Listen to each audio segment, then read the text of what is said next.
What's going on, everybody? Thank y'all for joining me tonight. This is another episode of Mike Drop the Mic on the Fins Tailgate with your host, Mike on the Mic. At the end of the show tonight, we definitely are going to be bringing some people on. There you go. That's my new logo. El Capitan did me right on that one. But it is Open Mic and Drop the Mic Tuesdays and Saturdays at 10 p.m.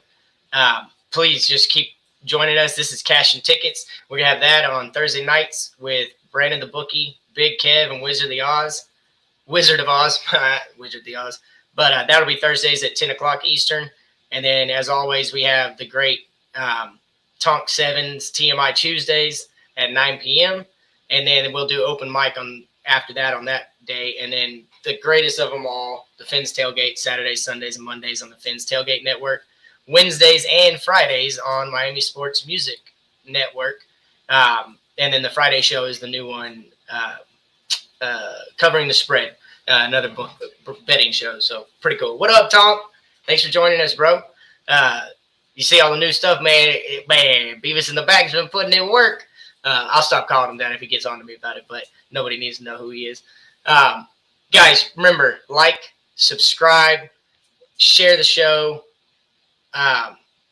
Please just continue to grow the show, guys. It's been amazing. And speaking on that, El Capitan in the back's got a video ready. Something really crazy. I'm going to start the show off with this. Something really crazy cool happened earlier today while he was calling the play-by-play. And he just happened to step off, and I jumped in to host so he could go do his phone call. And then this happened. And so if he's ready to show the video, it's pretty incredible. For those of you who don't know, Tom Grossi is this guy's name. And he's got 245,000 followers and 4,000 people were watching. Let's try this one.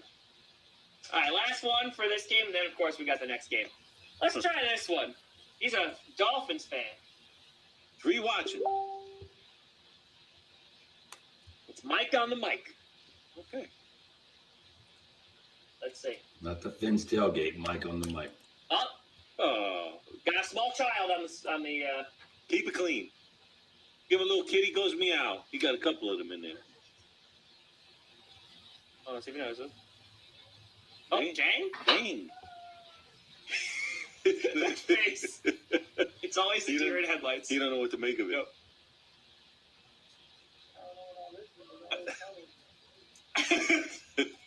It's just a great insect killer. He must be saying, maybe it's a Raiders fan.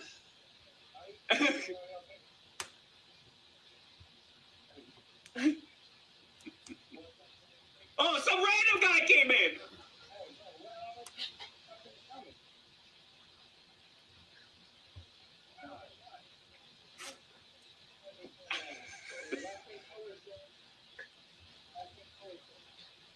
Caleb, but if I were step that. And this guy's like, no, it's not normal. He must have been babysitting. The small child is climbing things in the background. Yeah, if I GPS Live for the Chiefs Bills, you know it. You know it. Guy that has a nice purple suit on. This guy coming in saying he's the host, but my other man, Mike on the mic, was the only one there. Mike is frozen at He's the mic. confused. Mike is smiling. He's happy. All right, he's happy. All right, we did it. That was pretty good. That was pretty good. Not too bad. Not too bad. Not too shabby. All right. All right. Let's hope the second half picks up. Let's go. On. Y'all, I was bombarded. So we have these notifications that pop up in the comment box. And El Capitan jumped off, and all of a sudden I saw 85, 120, 125. And then it just kept popping up, and I was like, go. And then Chris comes back on, and I was like, Chris, you watching the comments? He goes, yeah, man, I don't know. And I don't think he really noticed at first, but they were just coming in. It was hundreds and hundreds of comments just flying in. And what they did was called a YouTube raid. So during halftime, Tom Grossi calls a lot of the games live. He's a huge Packers fan. So he calls the game live. Well, at halftime, they like to go and raid other smaller podcasts to try and get them some exposure. Well, we went from 220 subscribers to 268 subscribers, and that video has over 200, or right at 200 likes. Absolutely insane. I think it's over 600 views. One of the coolest things and weirdest things that ever happened to me. But real quick before I keep going, I'm going to go ahead and bring on Bullet Bob. He's in the back waiting on me. We're going to get into this show and go right ahead. How you doing, Dad?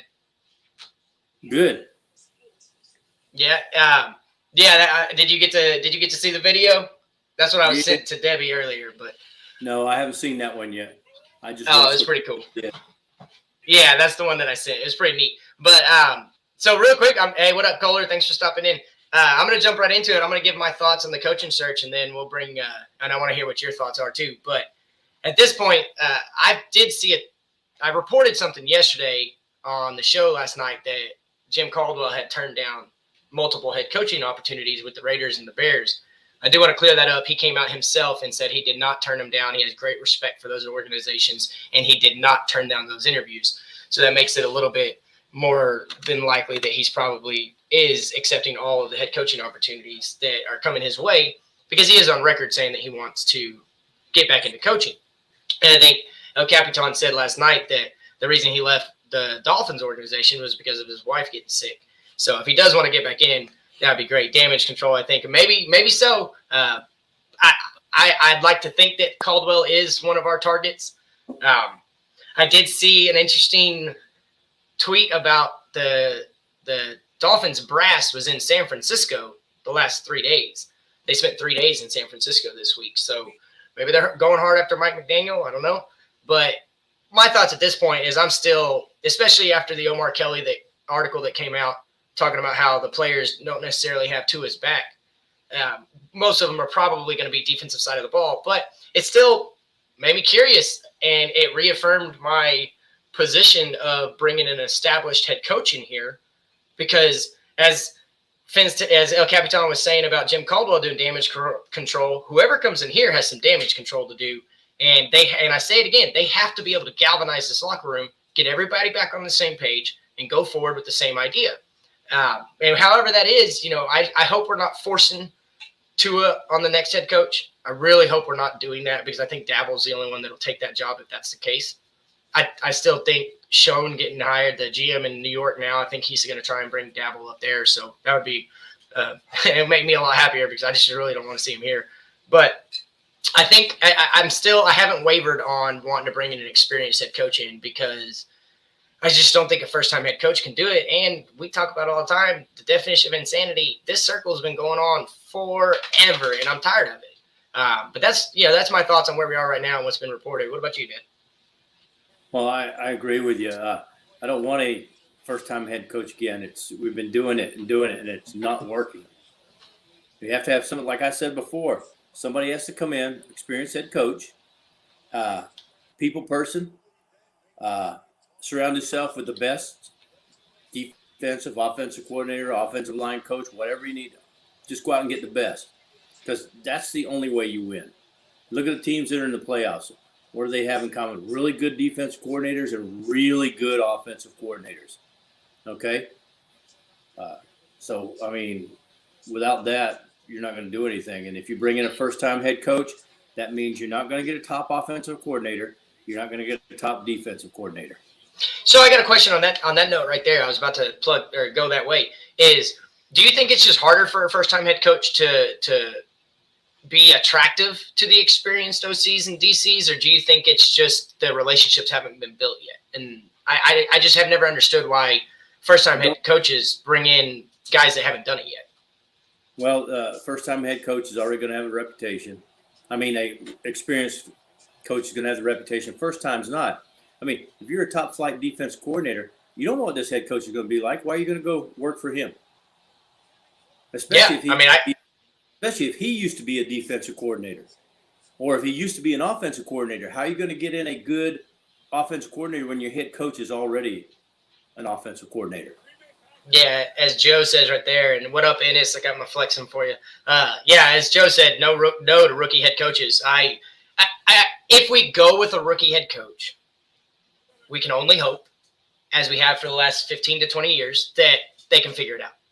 Joe says if Daboll was any good, he would have been a head coach 10 years ago. And the year he had here in 2016, I believe, where we went 6-10, and maybe even way before that, I can't remember, but he just hasn't he hasn't gotten the opportunity. And I've said this. A lot of people keep saying that he made Josh Allen, but I think Josh Allen made Brian Dabble. I don't think Dabble was crap until he got a freak of nature at the QB position. And I think a lot more of the credit goes to Ken Dorsey than it does Brian Dabble. But that's just my opinion. What about you, Dave? Well, I did some looking today. I mean, experienced head coach. We hired one after a losing season in Don Shula. And if you count all his years with Baltimore and Miami, 3 losing seasons in 33 years of head coaching. 3. 2 with Miami, 1 with Baltimore. I mean, it's what you get when you get an established head coach.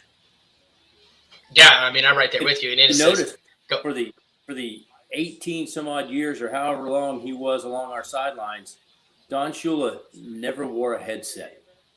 He wasn't calling plays. He talked to the people on the sideline. He talked to them when they came off the field. Other people were wearing the headsets. Everybody else was made, like I said, good leader, surround himself with good people. Well, and then you have to have that trust. They have to earn that trust from him to be able to take the headset off. Ennis says it's going to be McDaniel, so get ready for it. And, I mean, if it is, I kind of contradict myself because there's 2 first-time head coaches I wouldn't necessarily have a problem with. It's Mike McDaniels and Nathaniel Hackett. But I still think Mike McDaniels needs to bring in competition at the QB position. And the only reason I want Hackett is because, I mean, if they end up losing tonight, I just want Hackett, Rodgers, and Adams. It's a pipe dream. I've said that. But, yeah, and the 49ers offense ain't looking good right now. But I said this on a Twitter space earlier with Ennis that Green Bay's defense is much improved, and they got a lot of people back. Zadarius Smith or whatever he is, he hasn't played since week 1. And Jair Alexander's been out at DB. And I'm not saying their defense is all world, but they're way better than they have been the last 5, maybe 3 to 5 years. Well, the reason next year the 49ers quarterback is sitting on the bench. Garoppolo is not the answer. I mean, he got lucky against the Cowboys at the end. That was just some bad play calling by the Cowboys. That was just idiot. Well, I would normally agree with you on that because it is Jimmy Garoppolo we're talking about. But the game to get into the playoffs, he went down and won that game. He made some great throws and made some great third down conversions. So he is on a run. And we've said it between us many a times that, Jimmy G is trash, period. I don't disagree with you in this, but we said it many times. The hottest team going into the playoffs is usually the one that's going to win. And arguably, I mean, there weren't any great hot teams getting the playoffs. The Bengals had to beat KC to get the division, so that was really fun. But that was a knocking down drag-out game. That ended Kansas City's winning streak. Tennessee I don't remember what their winning streak was, but they had a bye, so they're not as hot as they have been. Usually, you see one of the wild card teams goes and makes a long run, but I don't know about it this time. Tennessee's big. And it says a broke clock's right twice a day. Well, I tell you what, though, Tennessee's big mistake today, unfortunately, I have to say, was running Henry so much. They should have stuck with the other guy, number 7. Deontay Foreman out of the University of Texas. Yes, when he was in the game, they didn't stop him. The Bengals. He always flashed that in Houston. Never really got the opportunity to be the bell cow because of injuries. But that's the type of style he runs the same way Derrick Henry runs, and so it's the perfect offense for him to be a spell for Henry. Yeah, but I agree with you. Henry looked slow and he looked tired. Yeah, when he came off the field, he wasn't. He should have been the one spelling whatever that guy's name is. I can't remember. I just know his number 7. Deontay Foreman. Yeah, and I'm right there with you. Bring him down to Miami. Yeah. What's up? And then of course, look at the kicker the Bengals have. Oh my gosh. Oh yeah, McPherson, the guy out of Florida Gators. Yep. Rookie kicker. Kohler says, in my honest opinion, if it's a first-timer, it should be someone who is an assistant head coach. At least they are learning that aspect already. And I don't disagree with that. If it is a first-timer and they have been shadowing the head coach and learning what it takes to be a head coach and all the politics that go into being a head coach and decision-making, then it brings more experience than a guy like Flo or Adam Gase. Dave Wannstedt, we go back all the way, Tony Sperano, even Nick Saban was a first-time head coach when we hired him. So I'm just tired of it. We screwed Nick Saban over, though. Yeah, because we didn't sign Drew Brees. Yeah. Well, anyway, it's going to be interesting what they do, but I got a funny feeling it's going to be a first-time head coach because guess what? It costs money to get a good head coach, and I don't think they want to pay. Yeah. Kohler says he's all for Thomas Brown or Pep Hamilton. I've heard a lot of Pep Hamilton. Not that I don't like him, but I'm a Thomas Brown guy if I had to pick between those two. I'm with Kohler. I went and did my research on him. And Thomas Brown he's got the pedigree. And he's, I think the reason Kohler likes him is he's a Hurricane. But, but again, that's the same mistake we've made. So I don't want to contradict myself. I want an experienced head coach. Do I think we're going to do that? I wish I could sit here and tell you guys yes, but I just honestly don't. I think we're going to make the same decision we've made for the last 15, 20 years, and that's getting a guy that is going to come in here, and it's an experiment. It's just, let's see if it works. Yeah, can't do that, though. Yep. Nope. San Diego, first-year head coach, lack of experience. Yeah, and he made that horrible play call in the game against the Raiders. And the Raiders are on public record saying they were willing to settle for the tie because it got them in the playoffs. And Joe, I don't disagree with you right there, but he's going to spend the money. The guy's been on record saying, I'm 81. I don't have time to wait. He's learning under McVay. Exactly. And, Sean McVay was the lightning in a bottle.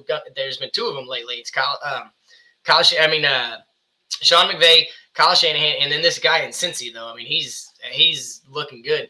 But, Brandon Staley and the Chargers made that boneheaded play call, but I can't say that an experienced head coach – guys like Mike McCarthy prove that it doesn't take a genius to be a head coach because some of their decision-making has been kind of weird. But not letting the Raiders run that clock out, I just don't understand what he was doing. I really just don't get it. Somebody had to have been in his ear saying, hey, let's just run it out. We go to the playoffs. Yeah, the Raiders were on record saying, once he called that timeout, it changed our whole game plan. Well, and I give it credit to Bisaccia for having the balls to go ahead and kick that field goal. But what do you think about this game right now? It's 7-3, Green Bay over San Francisco, minute and 15 left in the third. Until just now, when they just threw it to Devontae Parker, they've been running the ball right down the field against this team, like 4 yards a pop. 1, 2, 3 plays, and then first down. 1, 2, 3 plays. They got A.J. Dillon and Aaron Jones, and A.J. Dillon, for those of you who don't know, his thighs are about big. They're massive. Which one's Jones? 28 or 33? Aaron Jones, 33. He's the one playing. A.J. Dillon's dinged up.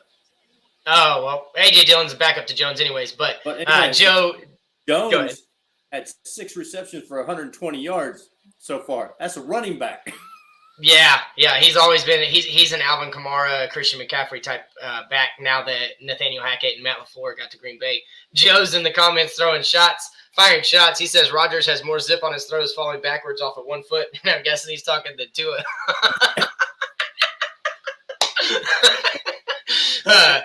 It's all right. Shots fired. Yeah, I got my 6-shooter out. If you watch Aaron Rodgers, unless he's throwing a Hail Mary way down the field, it's all wrist and just flicking that ball. Flick. It's not trying to throw it as hard as you can or whatever. Only when he does it, he's the best Hail Mary passer in the league ever. Yeah, 100%. Hail Mary, and they've won a game. Yeah. So, and then, his Hail Marys, they're not a hope and a prayer like most Hail Marys. He knows where it's going, and he throws it to a spot that he wants to hit. And, I'm convinced he could throw it through it. I don't know. You could do a 4-wheeler tire, just hollow at the end of it, and I think he gets the ball through there. He's I tell you what, that pass that Tannehill made to Brown in that game, I don't know luck or whatever, but it was an unbelievable throw. The placement on that throw, A.J. Brown was running his route. He knew it was a back shoulder fade. He had time to turn around, wasn't even going up to catch the ball, turned around, saw the ball coming, tracked it, and it just landed, right? What Kohler just says, look at this rollout and throw. Aaron Rodgers throws from every position, every angle. You put him on 1 foot, 2 foot, no feet. I have no doubt he's probably thrown a ball that I forgot about where he was horizontal and didn't even touch the ground. What college did he come from? Cal. Yep. California. It was California Bears. But, Rodgers, my dad and I Bullet Bob and I have talked about this forever, and that is he has the best arm since Marino, and arguably made some throws that Marino probably would have never made just because he's more. I think Rodgers is more athletic than Dan Marino was, but they both have that same thing in common. It's the flick of a wrist. Dan Marino didn't like to run, didn't want to be out of the pocket, just wanted to stay right there. Yeah, one of some of the greatest pocket presence ever to play, period. Well, yeah, but Shula went out when he realized what he had, went and drafted pass blockers. Yep. Oh, Joe, man, I don't know if you caught the show a couple weeks ago, but as soon as the article got posted, it was sent to my phone from a buddy of mine, and how Miami had all of a sudden became the leading candidate to do a package deal with Green Bay for Rodgers and Adams. And then I started putting the pieces together, and if they go get Nathaniel Hackett, I feel like that's got to be the move, because Rodgers is obsessed. He is incensed with being better than Marino. He wants to be considered better than Marino, and granted, he does have a Super Bowl. But if he can go to Miami and win Miami a Super Bowl, well, then Dan ain't got nothing on Aaron Rodgers anymore, because Aaron Rodgers did something Dan couldn't do. Granted, he's not going to be here for the longevity that Dan was here, but he's obsessed with beating Marino, and why not go to Marino's hometown? And, yeah, it was pretty awesome. But the other thing is – warm weather.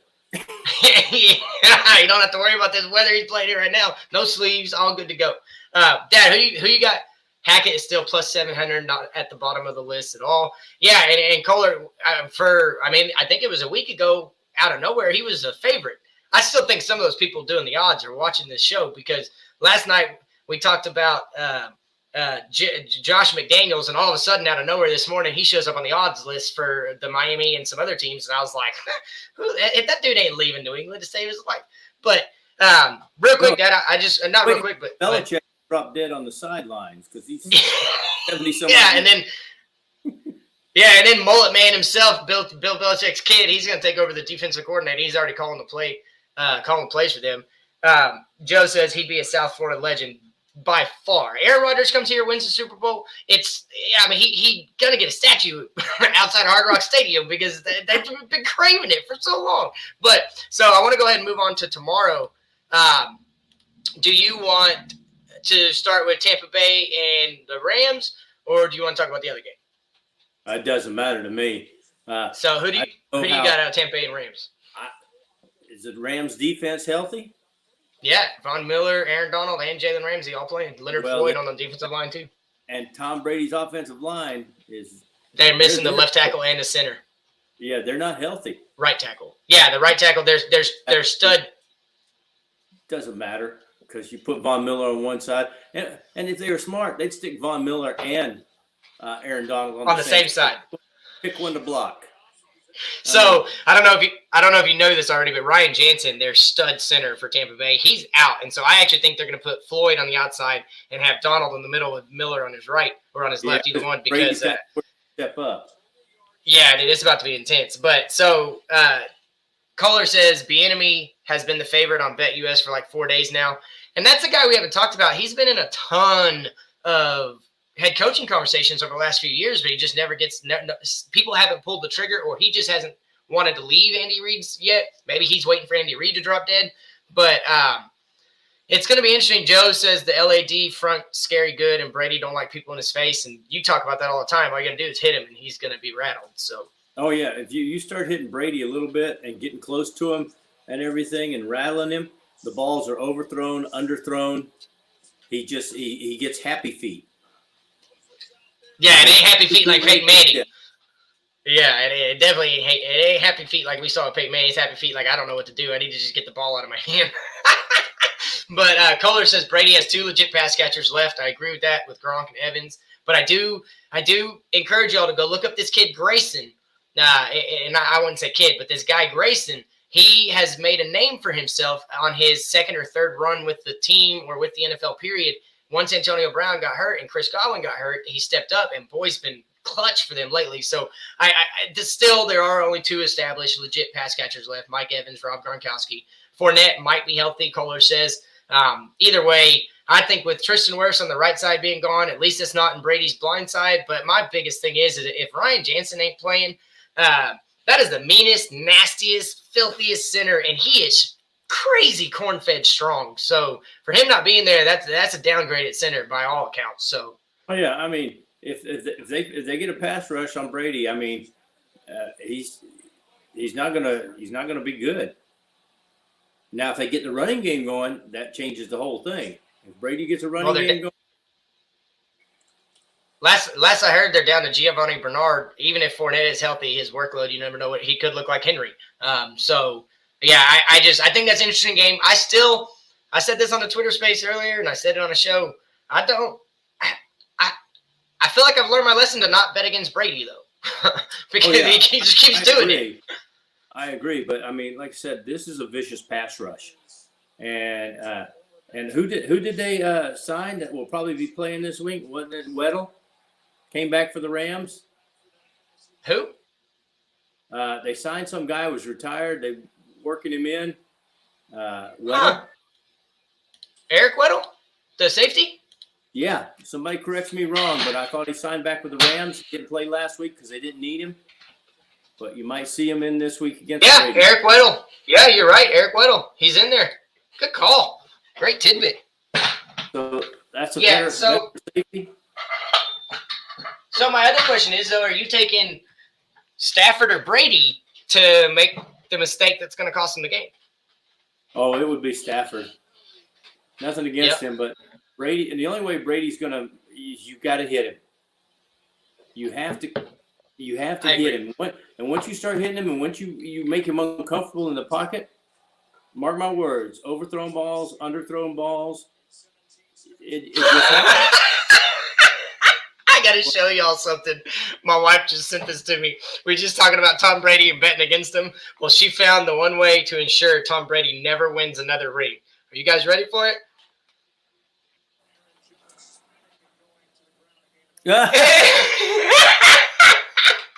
Cowboy uniform. Oh, I think that's greatness. All right. Well, I am gonna take the Bucks. Sounds like you're taking the Rams. To me, I'll tell you after the first quarter. I'll tell you what, if Brady gets sacked 9 times, I'll take the Rams any day of the week. I mean, I can't believe Tennessee didn't win that game, sacking Burrow 9 times like they did. And Jeffrey Simmons was a man amongst men last night, or this afternoon. It was crazy. Joe says it's not in your favor to bet against Brady, but that would make it easier. Yeah, 100%. I agree with you. I just won't bet against Brady. He left the Patriots. Oh, he's not going to ever win another Super Bowl. First thing he does is win a Super Bowl. And he didn't get to for sure. And he didn't even get to play at home last year. Yep. Well, BH in the back. I'm going to go ahead and plug the shows for a little bit really quick. I just want to remind everybody that's in the comments, make sure you like, subscribe, share the show. We got some really cool things going on. If you missed the video at the beginning, Tom Grossi sent his posse over here to raid the Fins tailgate during the live play-by-play call of the Tennessee and Cincy game. And it was, I was literally just looking at the comments. I go, man, something's wrong. Like, why do we have 85? Why are there 100 comments in there? I couldn't figure it out. And then later on, somebody found the video of his live feed when he did it. And so that was what he was saying as I was freaking out. And I'm sitting here going, but that's a lot of comments, guys. Like, whoa. And then the likes went up and subscriptions went up. And so remember, like, subscribe, stay tuned for some of the crazy stuff that comes out of my mouth. We've got open mic and drop the mic is Tuesdays and Saturdays at 10 p.m. Open mic will be after TMI Tuesdays with Taunt 7 as the host. And then on Wednesdays and Fridays, the Fins Tailgate makes their appearance on Miami Sports Music Podcast Network. Here it is right here. I'll let this go for a little bit, but the Cash and go ahead with the next one there. BH, drop the mic on the mic one next. Yeah, there you go. That's the new logo that El Capitan got for us. And again, that is Tuesdays and Saturdays at 10 p.m. And then we've got Cash and Tickets with Brandon the Bookie, Big Kev, and Wizard of Oz. That is Thursdays at 10 o'clock. Guys, if you don't know anything about betting, you've got to check it out because they will educate you. They will explain it all to you. And Wizard of Oz is on a heater like I ain't never heard. I think something since week 8, he's only lost 2 games. So it's been an unbelievable run for him. So Cash and Tickets is great. And then again, TMI Tuesdays on 9 o'clock Eastern, which is 8 o'clock Central. That's with Talk 7 and myself as a co-host, Mike on the mic. And, of course, covering the spread on Friday on the Miami Sports Music Network podcast. That is our new betting show with El Capitan and Brandon the Bookie. And every now and then I might make a guest appearance on that one. But y'all remember, the Fins Tailgate is the show that started this all. We came here to have a party. It is Sundays and Mondays, and it is going to be absolutely a party every time. We envisioned this being a tailgate party, and this is the tailgate party that never stops. We're cutting down on the drinking today because I got some hot tea, but once the wife gets home, I'm going to pop open a brewski. So thank y'all so much, guys, for being here. We're going to go ahead and move on to the next game, which is going to be the Bills and the Chiefs. They are at Arrowhead Stadium, and it is support. Thank you so much, Bleezy. I freaking love it, man. Yeah, dude, it's so cool. I really appreciate that, man. And El Capitan put in all the work for that one. It's pretty cool. But so they're in Arrowhead. It's supposed to be beautiful weather, 40 degrees, no rain, no snow. I personally, I think Patrick Mahomes is on some type of mission, and I just, after that Cincy game, I think it left a bad taste in their mouth. And I don't think they're going to lose again because what they did last week was impressive. And I just don't see Kansas City faltering. But Buffalo has Josh Allen, and it's Buffalo. But I'm taking Kansas City. Go ahead and tell me your. Well, if they let Josh Allen be Josh Allen, it's going to be a tough time for that defense for Kansas City. If they just tell him, we let him do his thing and play, it's going to be a tough time for Kansas. It's going to be, everybody's expecting a lot of offense. Well, we kind of expected that out of this game that's playing right now. It's a 10-3 score. Yeah. 10-3 in the fourth quarter. So, I mean, there hasn't been a lot of explosive offense here lately. Well, yeah, and on Ennis's Twitter space earlier today, a guy brought that up is, you've got Rodgers and Mahomes, or you've got Brady and Mahomes. And if it's not either one of those two matchups, then you have a defensive football. You have a defensive Super Bowl. And granted, now that Cincy beat Tennessee, maybe it's not going to work out that anyway. So now you have to ask, do you want Burrow or Mahomes? And depending on what goes right now, do you want Rodgers or Brady? And honestly, Burrow and Brady or Burrow and Rodgers, I think that would be a shootout. But yeah, I think you're right on that. If Buffalo can control the clock, Josh Allen, let him do his thing. Yeah, Chris Jones and that defense. I mean, Nick Bolton, Tyrann Mathieu. It's gonna be tough sledding for that Kansas City defense if Buffalo gets on a roll. But again, I just think Patrick Mahomes is a man on a mission, and that Cincy game pissed him off. He never even got a chance in the last 2 minutes and 20 seconds. Didn't get a chance to come back on the field because of how Cincy called their plays. And left a bad taste in the mouth, and he took it out on the team last week. So I got Kansas City in that game. Yeah, it's Kansas City at home. I agree with it, but I don't think it's going to be as easy as people think. Cool. We're looking for a close game from Bull Bob, shooting straight. He doesn't think it's going to be a blowout. So we want to move on to a Major League Baseball update, short and sweet. Monday, we do have the first face-to-face meeting since the lockout began between the Major League Players Association and the MLB owners. The owners presented an offer about a week and a half ago, maybe 2 weeks now, that basically what happened is the players pretty much laughed at them. They couldn't take it serious. Well, they're presenting their counter argument, and instead of doing it over a Zoom call, they're actually meeting face-to-face. So I, being a baseball snob, I am just hoping and praying they get this worked out in the next couple of weeks and we get some spring training before the regular season begins. But, at this point, unless they take some of the games away from the regular season, it looks like they're going to condense spring training. And if that happens, it's 2020 all over again. And you're going to see some teams that necessarily you didn't expect to be good, be better. But the biggest thing right now, the sticking point, is the TV money that baseball got in their new TV deals. All the owners got all this new money with the new TV deal. And the players just want a portion of it. They feel that since they're Kohler says Casey has more weapons on offense, Casey's defense is like they tend to shell out for these big games. The Rangers gave a portion of it away, $500 million. And they already broke the record for most money ever spent in an offseason. The record was $497 million by the Yankees the year they got Hideki Matsui. And it was Hideki Matsui. And They spent that on 13 players. Oh my goodness. Look at that logo up top, guys. Look at that. Oh man, that looks cool. But yeah, so I just the players, I feel like they have a good foundation to stand on in this argument, especially the minor leaguers. The minor leagues finally have representation at this meeting because somebody bought pretty much the whole minor league organization. But I mean, I'm excited for baseball. You've got to be excited for baseball, right? Well, I'm looking forward to baseball. I'm looking forward to the Rangers because we have a general manager who says that we will not ever lose like that again. And everything. And for those of y'all don't know, you talk about the players, the money. I mean, average salary of a major league player, I think, is $5 million. That's average. Yeah, but 5 years ago it was $15 million. Oh, woo, $5 million. Well, but it's gone down. It's gone down as profits went up. Michael, I agree, but they make more money than football players do, and their average career is 5 years. Baseball's average career is in the double digits. Okay? Yeah. I mean, I get you. And if you've got a good pitcher on the mound, you're a guy that stands out there picking your butt in the outfield, and you're making $10 million a year to stand there.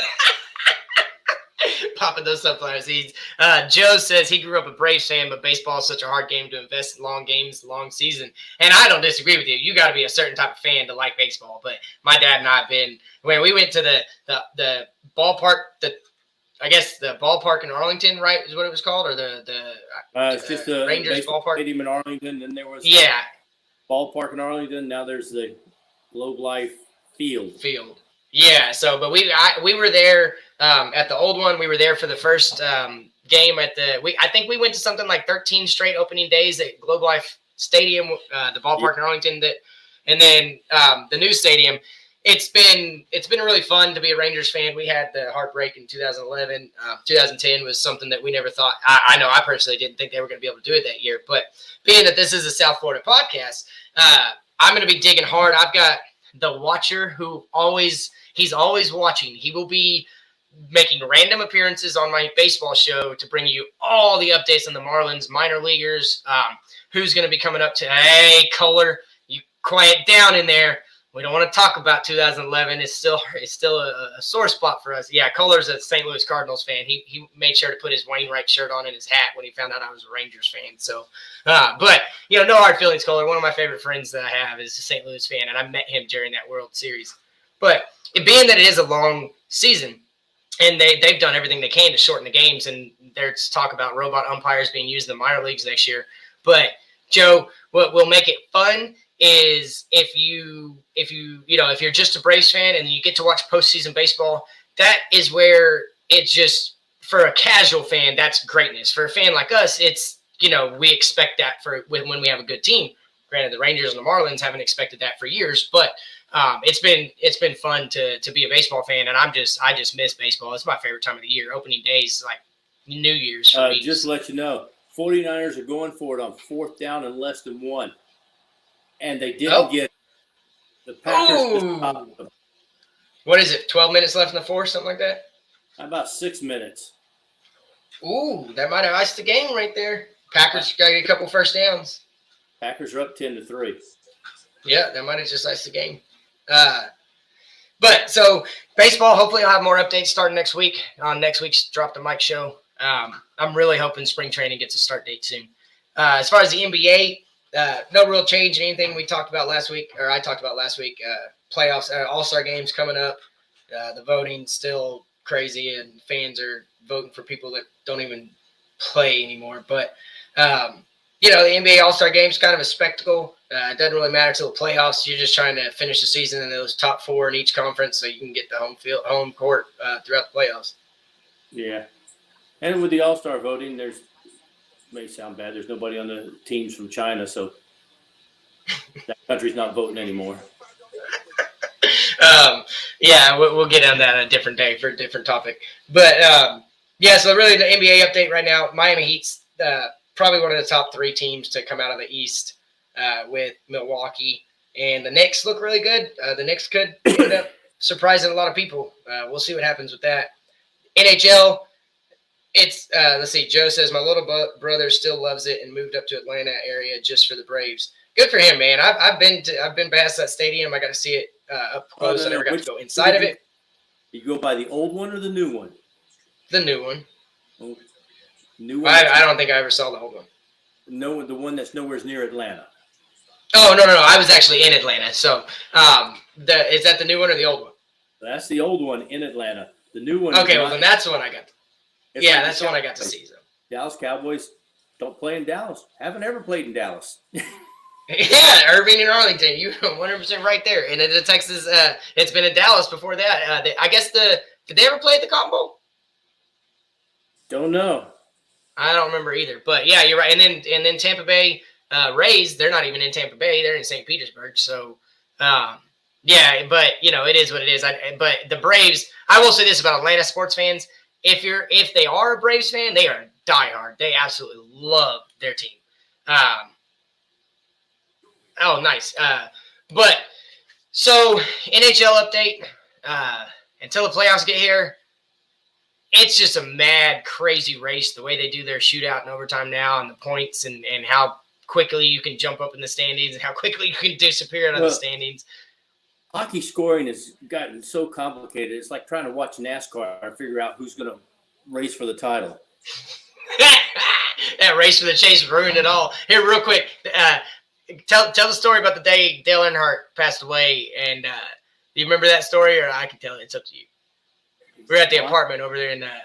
I remember when he wrecked, and yeah. I mean, he didn't hit the wall hard or anything. There are guys that before him rolled their cars, flipped them, and walked away. He just ran into the wall. So, yeah, we'll never know. Yeah, well, I mean, I still remember because we were Jeff. You raised me to be a Jeff Gordon fan, and I remember I remember when it happened, and I was like, good, maybe he can get out of the way, and Jeff Gordon can win. And then I found out that he died, and I was like, oh wow. But yeah, Kohler says Miami doesn't play in Miami. Finns don't play in Miami either. The neat thing about that is the Finns are the only team in NFL that own their own stadium. Got that going for you. Joe says, I've been to a few Panthers games, even though I don't understand all the rules. Still fun to watch live. Oh, by far. Hockey is one of the most fun sports. Just the chance of seeing a fight, which is, ups the ante anyways. But, The fights are no fun anymore. You can't pull the jersey over the guy's head and punch him into the ground. And what's amazing is the guy that had the shirt pulled over his head, he's the one kicked out of the game, not the guy who did it. Yeah, funny. Jersey's supposed to be attached to some kind of harness underneath and can't be pulled over your head anymore. Oh, man, ain't that the short end of the stick? If you get it pulled over your head, it's embarrassing and you get kicked out of the game. But Kevin says hockey is awesome in person. I was about to say that. And hockey playoffs, I used to work right – go ahead. Oh, no, go ahead, son. I was going to say, I used to work right outside American Airlines Center and for the Dallas Stars and Dallas Mavericks home team. What up, Jaden? Hey, dude. But losers should lose. Yeah, exactly. I agree with you on that too, El Capitan. But the hockey crowd is – I mean, they drink and they are absolutely – they're just crazy for their team, man. It don't matter if it's a good team or a bad team. They are crazy for their team. I love hockey fans, and I love the hockey playoffs, and live games are unbelievable. God, I was at a game probably about 10, 15 years ago, and of course, you go to a hockey game, and hockey breaks out after the fights. But anyway, two guys got in a fight, and it was the Stars, and I can't remember if it was Calgary Flames running, but the guy for the Calgary Flames swung at the Stars player, missed, and the Stars player knocked him out with one punch. Darian Hatcher? I don't know. No, this is a long time ago, but he knocked that guy out with one punch. They took him to the penalty box. He sat there for the fight, and then after the penalty was over, they took him to the locker room. He didn't he didn't come back out of the game. Oh, that's amazing. Penalty box. It was the quickest fight I've ever seen in NHL history. Yeah, and Kevin, El Capitan's working on a new Panthers show. We should be having it come out recently. Yeah, again, Kevin agrees with me. That was a great story. Thanks, Dad. So Now, NHL, during the playoffs, we'll get hard and heavy into it. I do love the playoffs hockey. I don't follow NHL regular season as much, kind of like they were talking about baseball. Hockey, for me, is if my team's not in it, I still watch the playoffs. And I can't say that about NBA. I will say that about football and Major League Baseball.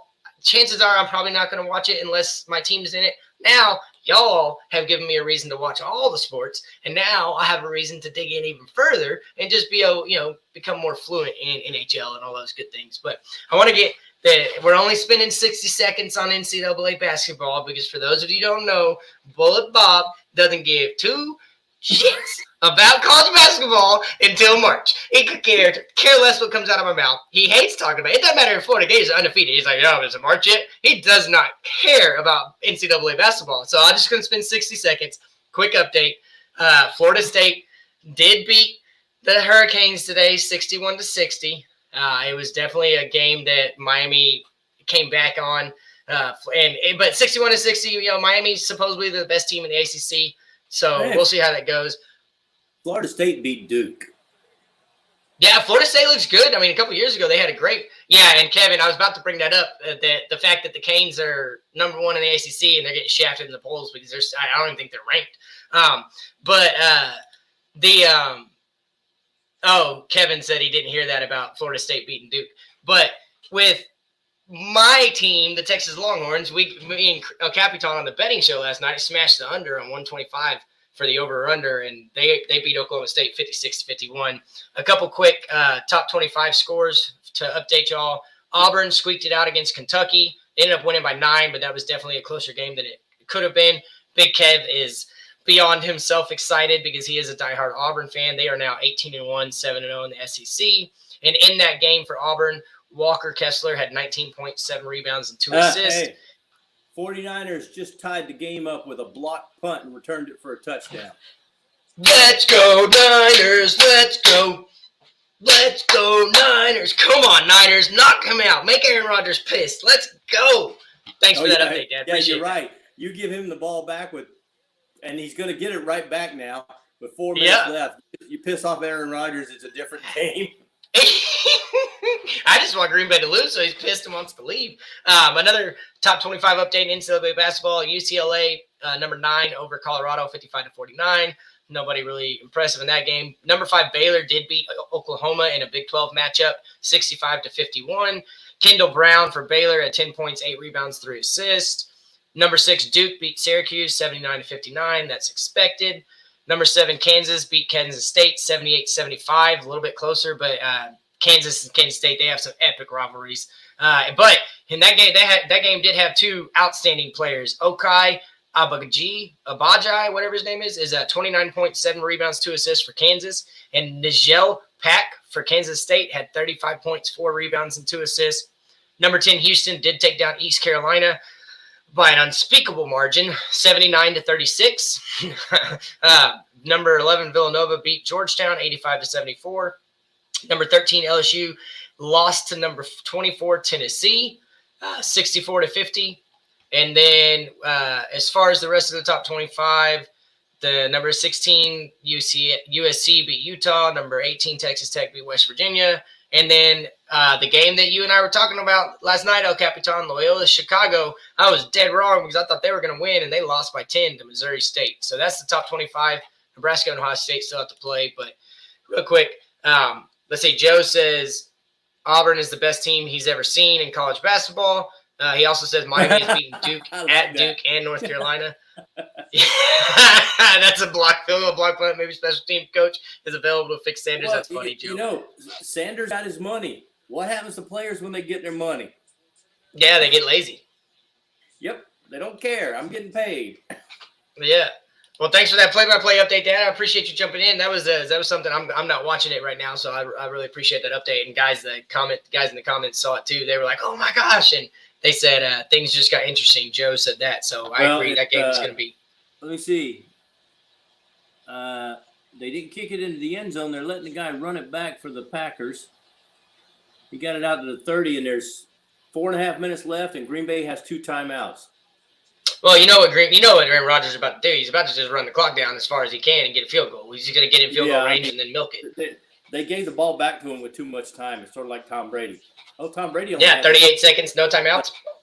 90 seconds for Tom Brady is the length of the field. Hey, 38 seconds with no timeouts, Brady can do it too. I saw that Yeah. last year. I was like, come on. Like, man. And, Aaron Rodgers, Tom Brady, Peyton Manning is in a tier amongst themselves over the last 10, 15 years.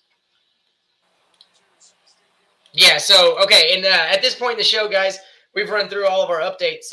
I am going to post a link. El Capitan's going to post a link in the comments. You want to come on and, chit-chat with Bullet Bob and Mike on the mic, you're welcome to. We'll get you in the back, and then you'll bring you on as El Capitan sees you. We can talk about anything we talked about tonight. If there's something else on your mind, it is an open mic, so you can, talk about whatever you want. And Bullet Bob and I will be here for another, 30, 45 minutes, unless my wife comes home and kicks me off early. I don't see that happening. We'll figure it out. But and if Bullet Bob needs to jump out, I will stay. Thank y'all so much for joining us. Don't forget to like, subscribe, share. It's been so much fun, and y'all seriously make this an incredible experience for me. For those of you that don't know, this was a dream of mine for a long, long time. I talk all the time, but I get told to stop talking, slow down, most of the time. But now people coming in to actually talk to me and listen to what I have to say, so it's really cool. And my main man, Kohler, he is the Finn's Tailgate groupie, and I love him to death. He's got a voice of gold, but he's coming on right now. Thanks for joining us, Kohler. Appreciate you seeing us. Hey, how's it going, guys? Good. Hey, What you think about this game? Well, kind of went. It's snowing hard right now, so we can kind of take it with a grain of salt. But at this point, you kind of expect that. But Green Bay is doing exactly what I thought they would. Their defense shells out in these type of games. They didn't. Block punt, but they haven't technically only had 3 points scored on them. Go Go ahead. No, I was gonna say you keep going. No, I'm finished. Okay, yeah, and but I've been talking about Green Bay's defense, and I told Bullet Bob same thing. I know they're not top 10, but maybe they are. I don't know, but they are way more improved than they have been in a long time in Green Bay. Until when they had the big dude in the middle. I can't remember his name, but that defense was nasty. But Green Bay, they've been offensive forever, and usually we've gotten used to them getting to the playoffs and then losing because their defense doesn't do their job. But they've got a lot better, and today they've only given up 3 points. So if they can get past the Niners, Green Bay looks strong. Now, I did say earlier that the Niners are the only underdog that I faded this weekend, but I did take the money line on the Niners at halftime at plus 391. Oh my goodness, Kohler! Hey, you on those halftime bets? Woo. What's happening, Dad? Aaron Rodgers tried to air it out on 3rd and 11. He's going to have to punt the ball back to the 49ers with 3 minutes left. Hey, in the last game of the season for San Fran to get in the playoffs, they got the ball in a similar fashion, and Jimmy Garoppolo drove them down and got them a touchdown to get in. So maybe San Fran – man, I'm telling you, Kohler, you know how excited I am about my pipe dream. And if somehow the Niners pull this off and Aaron Rodgers goes home again, he's leaving Green Bay and going to the kitty cat. Because that'll be the final straw for Green Bay not giving him the weapons. Yeah, because he's thrown – I mean, what does Devontae Adams have, 11 catches tonight? Yep. It's something like that. I don't know the numbers for sure, but yeah, and not just that. It's just he's got to get tired of playing in a game like this and coming up short and going home and only getting to the big show one time. I mean, and he was already fed up with Green Bay. Sure, and if it's because of the snow, that compounds it even more. Yep, 100%. Because then he's like, you know what? Screw this. Let's go to South Beach and play in the beautiful weather for 8 guaranteed games a year. Sure, it's like the same problem we have, just opposite. Like, guys don't want to go live up in Green Bay and play in that cold, just like they don't want to play, down here in the murderous heat. Yeah, for sure. I mean, we finally got a dome stadium for baseball in Texas, and oh boy, my dad and I have been to some of those games. We don't even go to our seats until about 3rd or 4th inning because the sun's on them, and it's way too damn hot. So the heat and the cold play a factor into people picking where they want to go. And Joe says Green Bay better play some big-time defense here. Yeah, and I agree. He says sand and sun down here. But, Kohler, what you think about tomorrow, man? Who you got, Kansas City, Buffalo? Oh man, well, but real quick before I'm gonna turn my camera on, but I wanted to just wanted to say that It's about to come. this world is what are we if we can't banter with each other, right? So here you go. Yeah, I knew it was coming, Daddy. And- He did it. And this one is for El Cap right here. Ooh. Trojans. That one's for El Cap. I know where they are. Go get it. Trash talking Central right here with Kohler, bringing out the big shots today. So I'm actually I like both underdogs really. I mean, although Kansas City again, their defense is just like Green Bay. They just seem to shell out in these types of games, especially at home. The weather is absolutely gorgeous football weather tomorrow, 40 degrees, no rain, no snow. I mean, Patrick Mahomes just has way more weapons on the field than Allen, let's face it. Oh, You know, yeah. I mean, you got Dawson Knox, Cole Beasley, Stephon Diggs. Those are who really move the ball, and Isaiah and McKenzie's then up and coming. Allen's legs, but beyond that, if Casey's defense can hold that down, then I mean we're going to see another 47-10 game like we see from Kansas City every time, but on the other game, man, the only It's a thing I tough can one, say man. is that maybe the normal rule of not betting against Brady might not apply because it's not New England. Yeah, but I bet against him last year. In a brand new system. He made me eat full crow, Kohler. defense. I mean, Tampa Bay still has a leaky secondary, which means Cooper Kupp's going to get his normal 40-something fantasy points. Van Jefferson's going to eat, and I be love Van everybody's Jefferson. sleeper. Higbee's going to I be love doing the same thing Dawson Knox does for Buffalo. And then you got OBJ to get the occasional superstar touchdown. You know what I Come on mean? now. So OBJ has to pass his drug test that he gets after every game now. I don't know if you saw that. They started drug testing him as soon as he got to LA. They upped his drug testing. now the OBJ thing could go either way. It could Yeah. either be that they get him his show touchdown that he requires in a big divisional game like this, or they push it too hard to him and he doesn't get it and the whole team fails because of it. That's Well, Stafford, I mentioned this. Yeah, that's funny. But I mentioned this earlier. Is if I got to pick, so here's the deal. I'll take the Rams defense. Give that to me. That's fine. But if I got to pick between Brady and Stafford, I mean, proof's in the pudding. Stafford got his first playoff victory.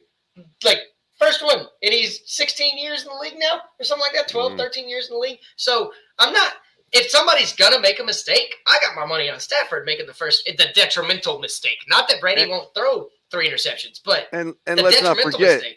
and let's not forget he has pedestrian games with those weapons in the secondary.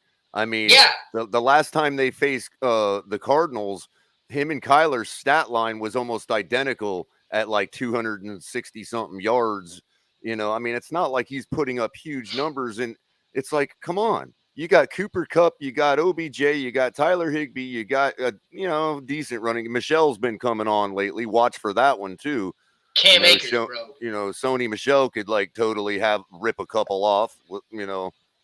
It's just They got really that- hard on paper to bet against the Rams tomorrow. But again, it's Tom Brady. It's Tom Brady, and he's done this over and over 7 times to be exact. where Gronk everybody could bet- literally have 3 touchdowns by himself. and 127 yards, 6 catches, 3 touchdowns. Mike Evans can get his customary 4 catches, 120 yards, and a touchdown. I mean, it could happen. And then I'm telling y'all, don't sleep on this Grayson kid. If there's a prop bet for him, go to over on everything. Grayson is, if he plays and he's healthy, I'm telling you, that kid is Tom Brady's. He loves his little slot guy to go get that first down, and they can turn it into a big game. And Grayson is one to watch. I really do like him. But they're hurting. The one other thing I'd say about Buffalo on the other game is that if they can somehow get Singletary back out of whatever shell he put himself into midway through the season, and they can get a big game out of Singletary and a nice third down back performance out of Zach Moss, that's really the key to beating this KC team, because that's what's going to allow them to keep Patrick Mahomes off the field, bottom line. But, okay, so I got a question for you, because KC's been showing their hand a little bit, and they tried it against Cincinnati, and they didn't have to do it against I forgot who they played last week, but they are almost like they're committed to getting back to the run game with Clyde Edwards-Helaire and Darrell Williams. And Darrell Williams. It looks like they're trying to commit to the run game. So if they pull a wild card that nobody sees coming and do a ball control type game, and Josh Allen maybe only gets 5 possessions, I can't bet exactly. against. It's all the weapons. It's like Pat Mahomes and Andy Reid have this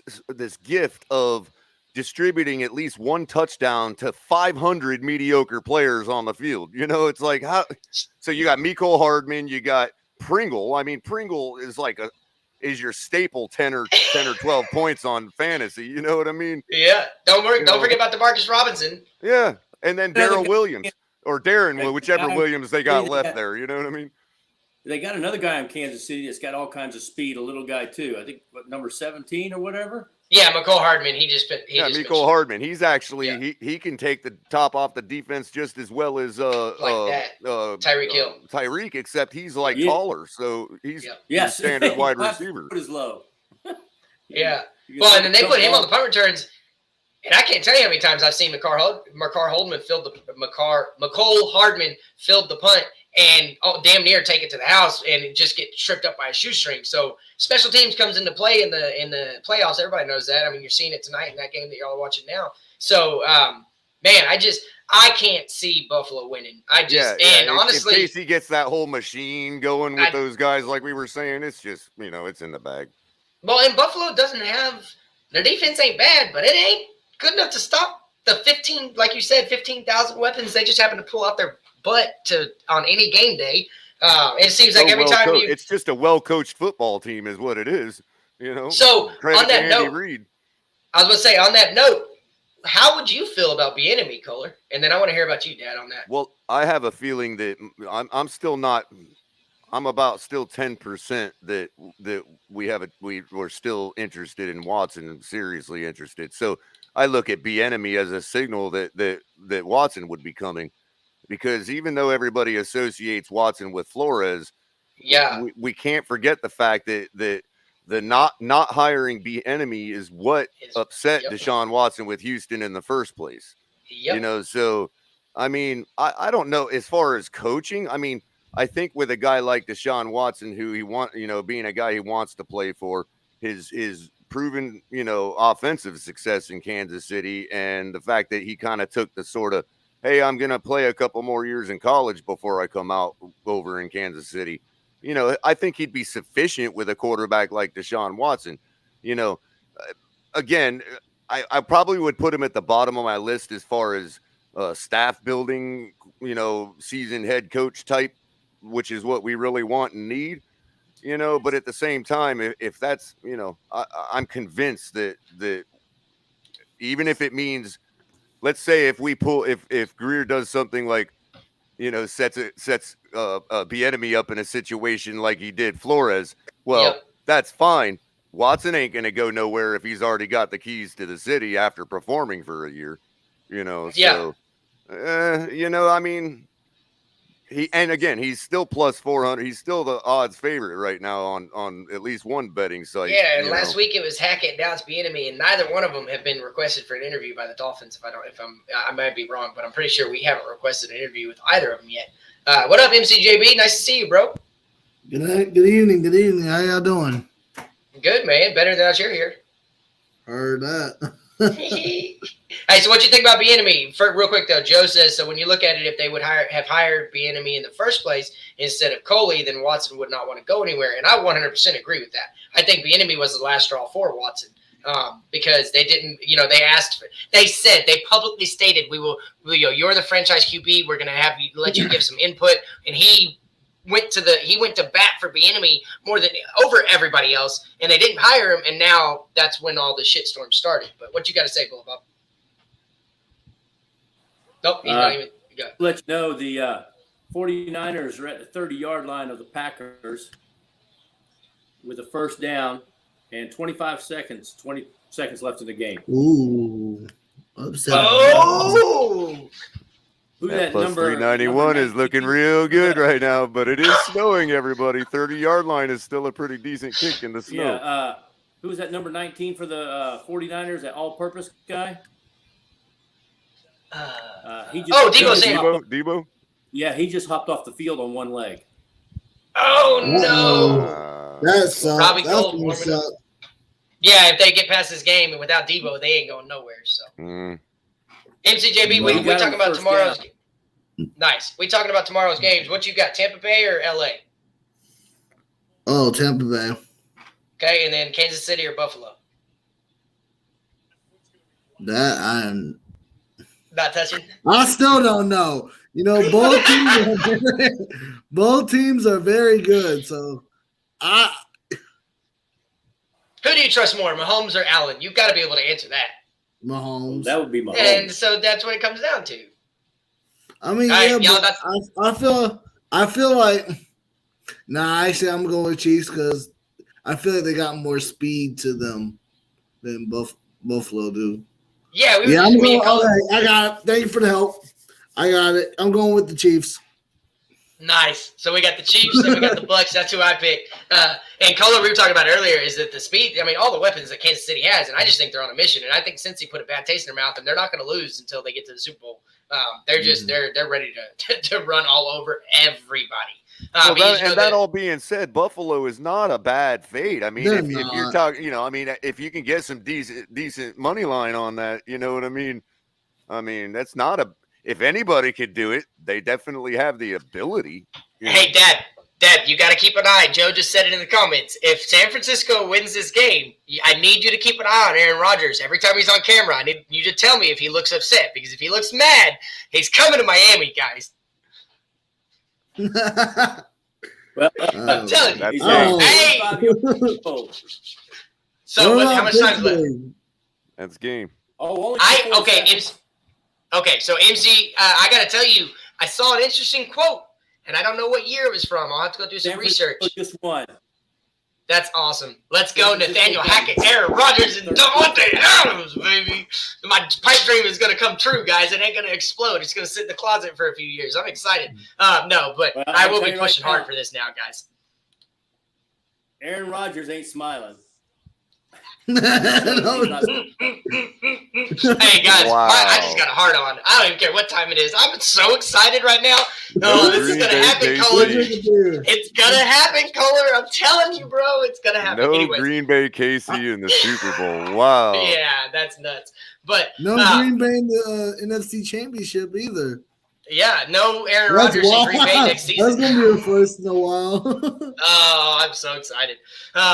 I'm really, San Fran, if Debo really is hurt, though, then, they're just a pushover next week. Well, I don't know, though, because they're hot. So- Well, you can argue So with the in- Packers D. They gave up 6 points. Yeah, but they Well- also didn't stop him at the end of the game when they needed to stop. So, So the Snowflake City won in the Snowflakes. Wow.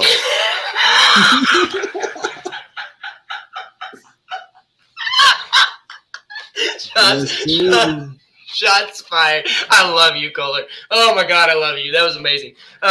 So yeah, and Joe says he doesn't look happy. Hey, I brought this up as a hope and a prayer. I saw the article and I was like, "There's no way it's gonna happen. He's gonna win it." Blah blah. Sean says, "Damn, Packers lost. Dang, that's gotta hurt or whatever." Yeah, by the way, Mike, I was just trying to go concurrent with the theme of the show, drop the mic, Yeah, 100%. Done. Yeah, appreciate you. But no, guys. I mean, seriously, now that he's gone, or now that he lost, does that raise your meter a little bit that maybe he's going to get out and come to Miami, or does that just kind of keep the needle where it was? I'll go first on that if y'all don't mind. I believe he's gonna get out of Green Bay, but I don't think it's Miami. You think Sadly. Pittsburgh? I think Pittsburgh. Man, he's not going to leave the cold to go back to the cold. And I wanted to say this just a Pittsburgh minute ago. has Juju Smith-Schuster, Chase Trash. Claypool. Trash. They are not that. What are you talking about? No, they Juju ain't that. Smith-Schuster before he got hurt was What terrible. would you rather have, Devontae Parker or Juju Smith-Schuster? I want Jalen Waddle. I want Davante Adams, and I want bro. Come on now. Like that's what I'm getting at, bro. Like, and then you got Mike Gesicki and Durham Smythe and Hunter Long coming out the back. Everybody's gonna forget about Hunter Long until he comes out and shows out next year. But dude, I'm telling you right now, there is a dynamite chance that Miami packages a deal with maybe trading Devontae or Xavier Howard, and going to get Rodgers and Adams, because Adams is a free agent. They're probably going to franchise tag him or maybe sign and trade him. I forgot about that. Yeah, Adams is a free agent, bro. Ooh, So there's Miami. bro, I'm telling you, man. I've been saying it. I've been And pushing we got it, the pushing for it to ducats. happen. Bring both got them the to Nuggets. South Beach. And we got the money, bro. Like it it is what it is. my And so God. here's what I'm waiting for, MJ. This is what I'm waiting for. If we are tied to Hackett in the next 2 or 3 days, it's come out that we requested an interview. You better be looking for it, because if Hackett leaves, I think the only reason they bring him is because he's going to bring Rodgers, and Rodgers is going to bring Adams, and they're going to go to Miami, and Aaron Rodgers is going to do a big one of these to Dan Marino. And if he brings me a championship, I'm all for it, man. I love Dan, but Aaron would be the man if he brought a championship to you. And He here's a would thought, be. Mike. And here's a thought. Jorge just said it too. And here's a thought. Could this is something could be like emerging as far as to prove the brilliance of Chris Greer, because if let's say if the murmurs start that we're working a deal to get Rodgers, right now you've got 2 sets of people, like coach / quarterback, competing to be here. As far as between Hackett and Rodgers and Bieniemy and Watson. Now you've got a franchise battle going on. So Like, okay, and I think a bidding war, but as to who wants to come here and play. and that's where I was getting at, and this has been my whole stance this entire offseason. First of all, I got to share a quote from Sean Pafaf. I don't know how to say his last name. He says, CHOKE is the new RELAX for Aaron Rodgers. But so here's the deal. Right now, if they are, I refuse to believe Miami's 100% convinced on Tua. Okay, I refuse to believe it. I don't think they're 100% committed to Tua. And if they aren't, now you legitimately cannot pass up this opportunity to improve your franchise for the next however limited years. Even Rodgers, 3 years, Watson, 5 years, 6 years, but even Russell Wilson. I don't care. Eric Bieniemy's a big Russell Wilson's a big Eric Bieniemy fan too. We have to upgrade our QB at this point. We have to, guys. Even if it's just to bring in competition. I just don't believe there's more to Tua's game that is worth waiting on when you could go get an Aaron Rodgers or a Deshaun Watson or a Russell Wilson, who you don't have to wonder what they're going to be. You already know what they're going to be. But all this being said, if it is Tua, Miami's still got my support. I'm still going to be a Dolphins fan. Yeah. I'm still going to pick them apart. But I don't think they can pass this team up. I don't think they can pass this chance up. And what you're saying goes to kind of what I was saying. If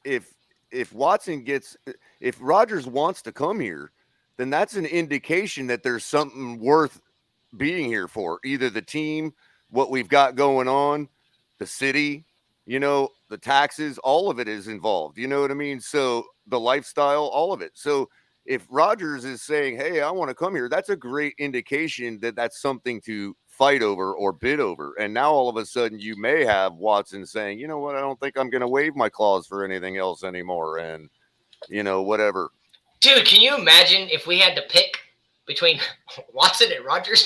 Right. You've got that's what I'm saying. You've got a quarterback controversy outside of the building. That's brilliant. Yeah. Bullet question. Bob, hang on real quick. I'll let you go and say, Bullet Bob, you can't respond to that comment, but Joe says special team cost Green Bay, and Bob did agree with you, Joe. He said it in the comment. Yes, it did.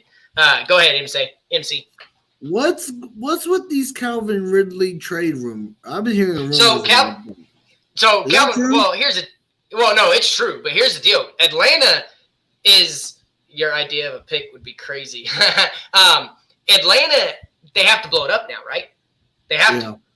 They don't have anybody left.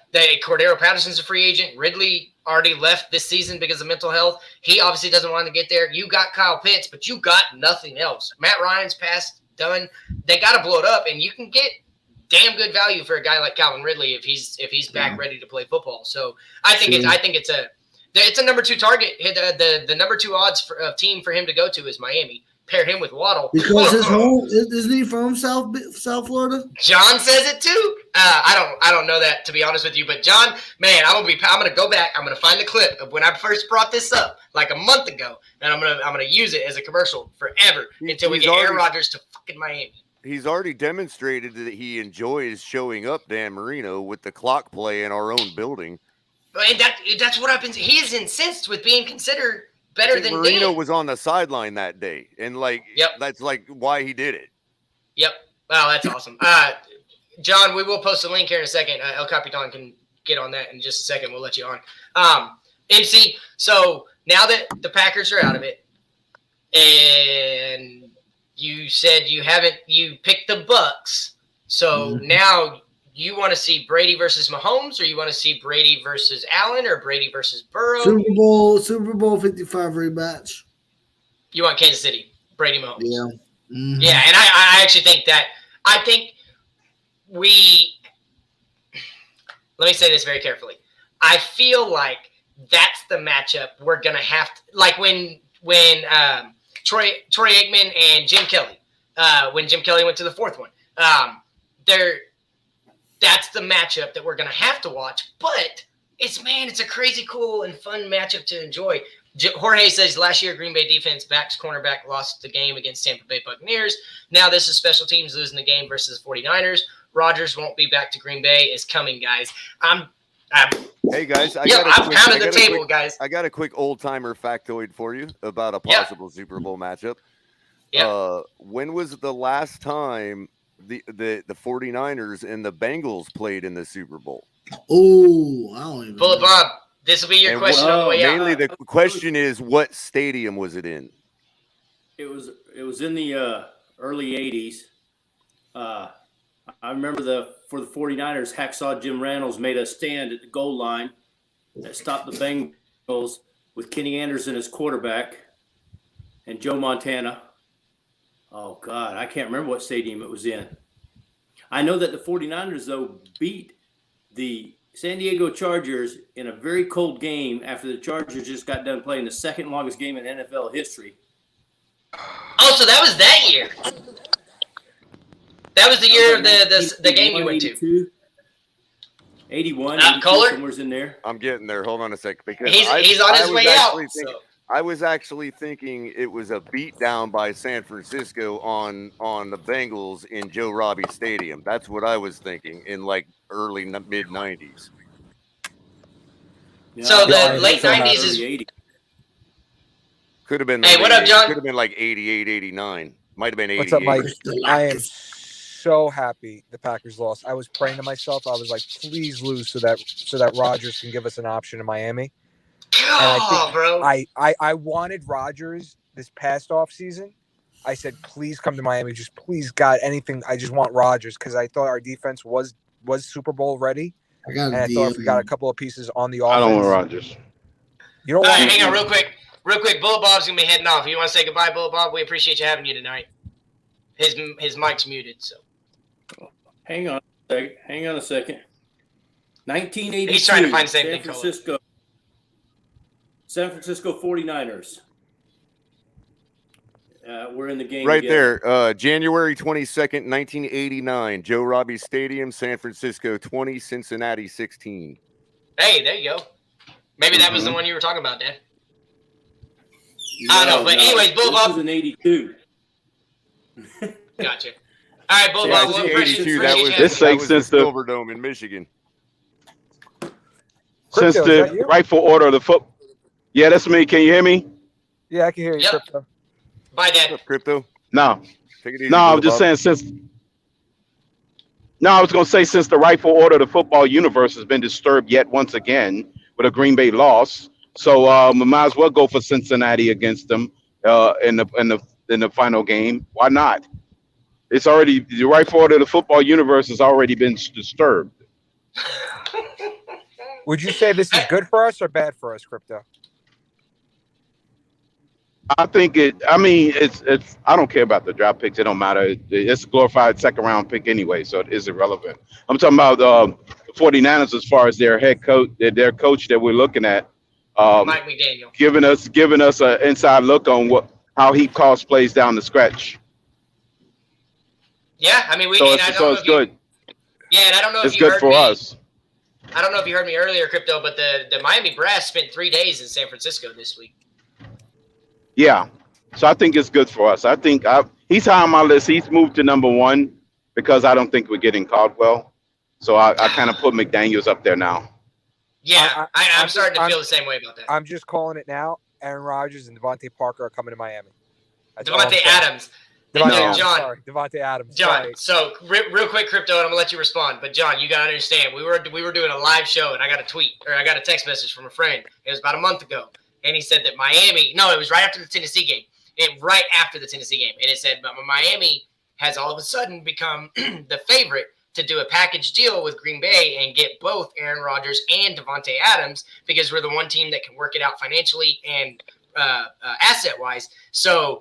Then I started pushing it. And then I see Nathaniel Hackett start showing up on the odds list for Miami. And I said the entire time that if somehow, some way Green Bay doesn't win this year and they lose because it wasn't Rodgers' fault, then he wants out. And if Miami gets connected to Nathaniel Hackett, I think that's showing their hand that if they go get Nathaniel Hackett, they're going to get Aaron Rodgers, and Aaron Rodgers will get Devontae Adams, and he can go be better than Marino in Miami. That's all he wants to do anyways. So.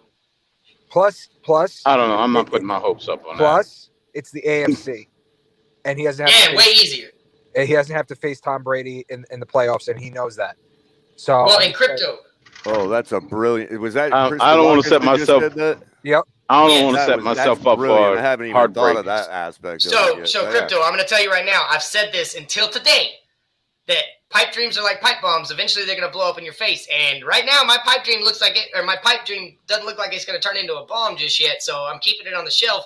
And if it blows up, Trust and me, it on doesn't May happen- on March 15 it will, because they're gonna do exactly what the running back for Green Bay did to us last year. Everybody was pumping that train for him to be in our backfield, and what happened? On day 1 of free agency, he re-signed. That's exactly Yeah. what's gonna happen with Rodgers and Adams. That's why I don't trust no Green Bay personnel ever coming to the Dolphins and making us happy, because their coach that we got in Philbin was supposed to be the great wide wonder of all of offensive play calling, and what happened with that deal. I'm not trusting any Green Bay personnel showing up in South Florida saving the day. I am completely out on all Green Bay personnel. So if it happens, though, you ain't going to be mad, right? Yeah, because it's going to be a first round exit. They can't find a way to beat the 49ers for 4 times. What makes you think he's going to he might have the same problem beating somebody like Cincinnati or Buffalo, helping us overcome that? So no, I'm out on Okay. Rodgers. Okay. I mean, I respect that. I wonder what the parlay was if you took San Francisco and if you took Cincinnati today. Kohler took San Francisco in the second half, and it was plus 397, so he made his money back. He definitely made some good money. I don't know how much he bet on it, but he definitely hit that. Real quick, guys, I want to remind everybody, we got Mike on the mic Saturdays at 10 p.m. Drop the mic. And then on Tuesdays at 10 p.m., we've got open mic. That's where it's another free forum. We just bring you all on to show whatever you want to do. Thanks to El Capitan for my new logo, looking pretty dope. We also have Talk 7's TMI Tuesdays with myself as co-host on the Fins Tailgate. That Thursdays, we have Brandon the Bookies Cash and Tickets with Big Kev and Oz. That's at 10 p.m. Eastern. That one is, like I said before, if you need to know anything about betting, that's the show to tune into. They will educate you, and you're getting some great advice. Big Kev and Oz have been on some incredible runs. And then we got the Fins. Go ahead, real quick. Then we got the Fins Tailgate Saturdays, Sundays, and Mondays. Wednesdays and Fridays, you can catch the Fins Tailgate on a collaboration with Miami Sports Music Network podcast. Appreciate all of y'all in the comments. Appreciate y'all jumping on me. Remember, like and subscribe. And we do have Big John Stud coming on here in a little bit. But go ahead, Crypto. What you got to say? I think don't that was know. you, or was it John? No, I wanted to say there's only 3 teams that Rodgers can be realistically looking at, and it's got to be Green Bay, Miami, or Denver. And to be honest with you, like I said, I feel like if he does leave, he's going to make the AFC push. And I don't think Denver is playoff ready. I think Miami's defense is playoff ready. I think he knows that. But if it all depends on our next head coach hire. If we nail this next Denver's head coach defense hire, playoff ready.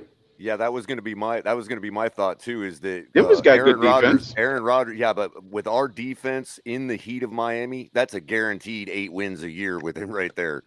He's got to guarantee 8 wins in Green Bay, and it's freezing cold. I don't know. It don't matter. It don't matter. He don't want to play in the freezing cold anymore. It don't matter. This man has got a perfect record, exception of the playoffs against the 49ers in that building. With his ability to keep their defense on the field in the heat of Miami, that's like chalk up 8 wins right there. Hey, so when Big John comes he on was here, winning 8 wins this season in Green Bay. Yeah, I get it, but I'm just saying, you know. Yeah, Crypto. I think we're That's all. why I'm not we getting understand. my hopes up high on nobody. Yeah, and that's why I said it could be a pipe bomb. Like I'm 100% thought it was a pipe dream that would never ever even like get close to being a possibility. But now it's gonna be all you talk about for the next week, 2 weeks is gonna be is Rodgers done in Green Bay, and it's gonna be all over the headlines. And then you're gonna see all the juicy rumors, and you're gonna have Aaron Rodgers himself doing his little coded messages that he does, and on his podcast that he jumps on with whatever his name is. But yeah, man, I just think that Rodgers now is going to be the focus, and I'm happy. He's going to be the focus of the offseason, and it's not going to be who Miami hired or these other 7 head coaching vacancies. So I follow Tom Grassi. I don't know if you guys know who Tom Grassi is. He's a big dude. Did you? Yeah, he's a big Packers YouTuber, and he immediately said, "That's it. The door is closed. We're going to be losing Devontae Adams. We're going to lose Aaron Rodgers." He even thinks Mason Crosby is going to retire at the end of this season. If he's saying that, he knows deep down, and he knows deep down in his soul that Packers that Rodgers is not going to resign with the Packers after the season. Hey, El Capitan, if I'm you not can bring buying that that. video. Because a new head coach, 2 new head coaches is going to be in that division with Minnesota and Green Bay. So there could be continued dominance in that division where he can guarantee himself pretty much a bye week every single playoff, every single run in that division. So I'm not even buying him leaving Green Bay because you got 2 brand new head coaches in that division. That's continued dominance in the division, and they're going to keep winning that division, getting themselves playoff buys. And if if he does leave Green Bay, though, pay attention to what San Francisco does the rest of the way out, because if Jimmy G doesn't win a Super Bowl, Rodgers could very well want to go there. San Francisco, yeah, that's not bad. I think he's going to pick the best weather. I'm just saying, Rodgers hates vaccines. Rodgers hates COVID protocols, and I'm telling you, what's one state that does away with vaccines and COVID protocols? And that state is Florida, ladies and gentlemen. Hey, they're not banning people throughout the league for not COVID protocol. It's not like the NBA. Rodgers so it don't matter. Wants to live his life. Rodgers wants to live his life. Yeah, and real quick, guys, we'll get back to this in a second. But John, you brought up Tom Grassi, and I don't know if you noticed this, but earlier today, we got something to show you that happened to El Capitan and myself. He decided to send all of his followers over to do YouTube raid. So El Capitan's getting it picked up so we can show it. We're going to show you what happened on his play-by-play of the Tennessee and Cincy game. It's pretty cool. Listen to it. All right, last one for this game. Let's try this one. He's a golf fan. Who are you watching? It's Mike on the mic. Okay. Let's see. Not the Finn's tailgate. You got rated? Got a small child on the. Keep it clean. Give a little kitty. Yeah, just wait, bud. You got a couple of them in there. Oh, let's see if he knows this. Oh, dang. That face. It's always the deer in headlights. You don't know what to make of it.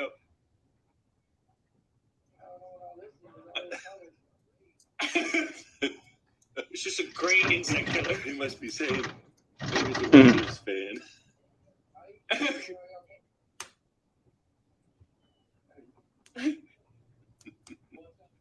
Oh, some random guy came in.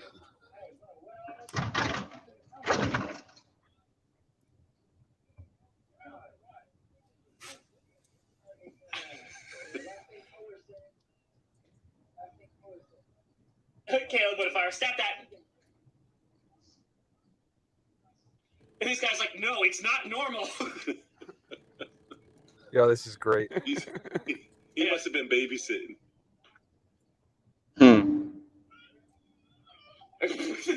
The The small child is climbing things in the background. Yeah, if I GPS Live for the Chiefs Bills, you know it. You know it. Yeah. Guy has a nice purple suit on. This guy coming and saying he's the host, but my other man, Mike on the mic, was the only one there. Mike is frozen at He's the mic. confused. Mike is smiling. He's happy. All right, he's happy. All right, we do. That was pretty good. That was pretty good. Not too bad. Not too bad. Not too shabby. All right, y'all. That was earlier, man. I was literally freaking the hell out. I was like, El Capitan, you just left, and we've got like 100 comments. What the fuck is going on? That's awesome. That's awesome. Yeah, it was really cool, man. It's really cool. Dougie Duron got rated by him earlier this season during the Ravens game. Oh, that's dope. Yeah.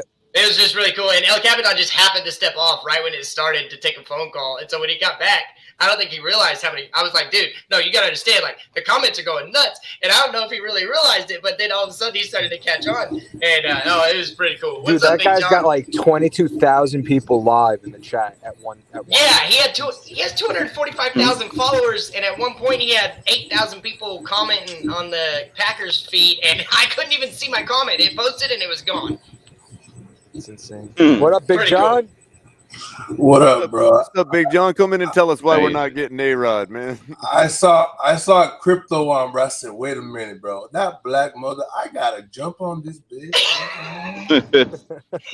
You don't like my Aaron Rodgers take, John. Hey, hold on a minute. What did I say yesterday, Mike? Who was going to win, Mike?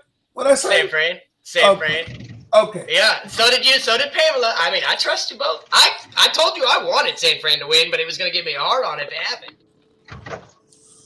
I don't want to ask you if you are the hard on. That's just, Hell yeah. Hey, I wasn't. I just TMI, man. Too much information from Turbo. I was just I was gonna look at your wife when she walked behind you and just wink. You know what I'm saying? Did it work?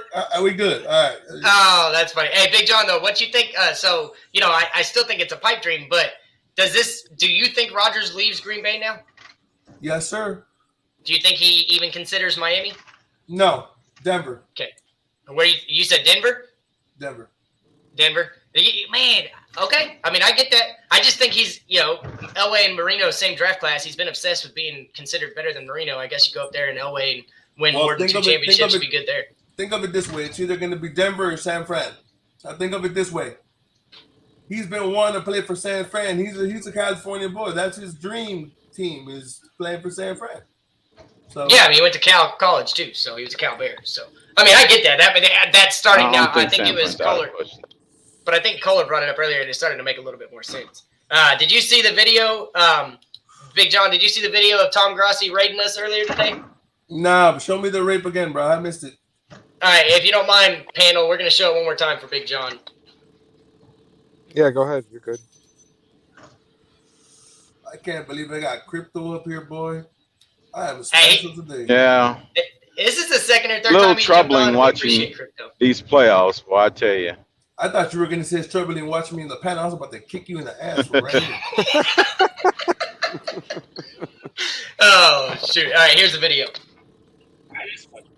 All right, last one for this game, and then, of course, the next game. Let's try this one. He's a Dolphins fan. Rewatch. Mike on the mic. The Finn's tailgate, Mike on the mic. Oh, got a small child on the. Keep it clean. Give a little kitty goes meow. He got a couple of them in there. Oh, see if you know it. Oh, Jang? Dang. That face. It's always the deer in headlights. He don't know what to make of it. Nope.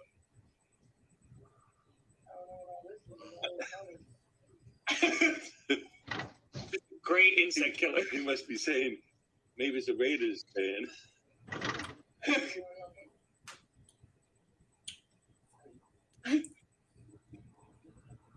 Oh, some random guy came in.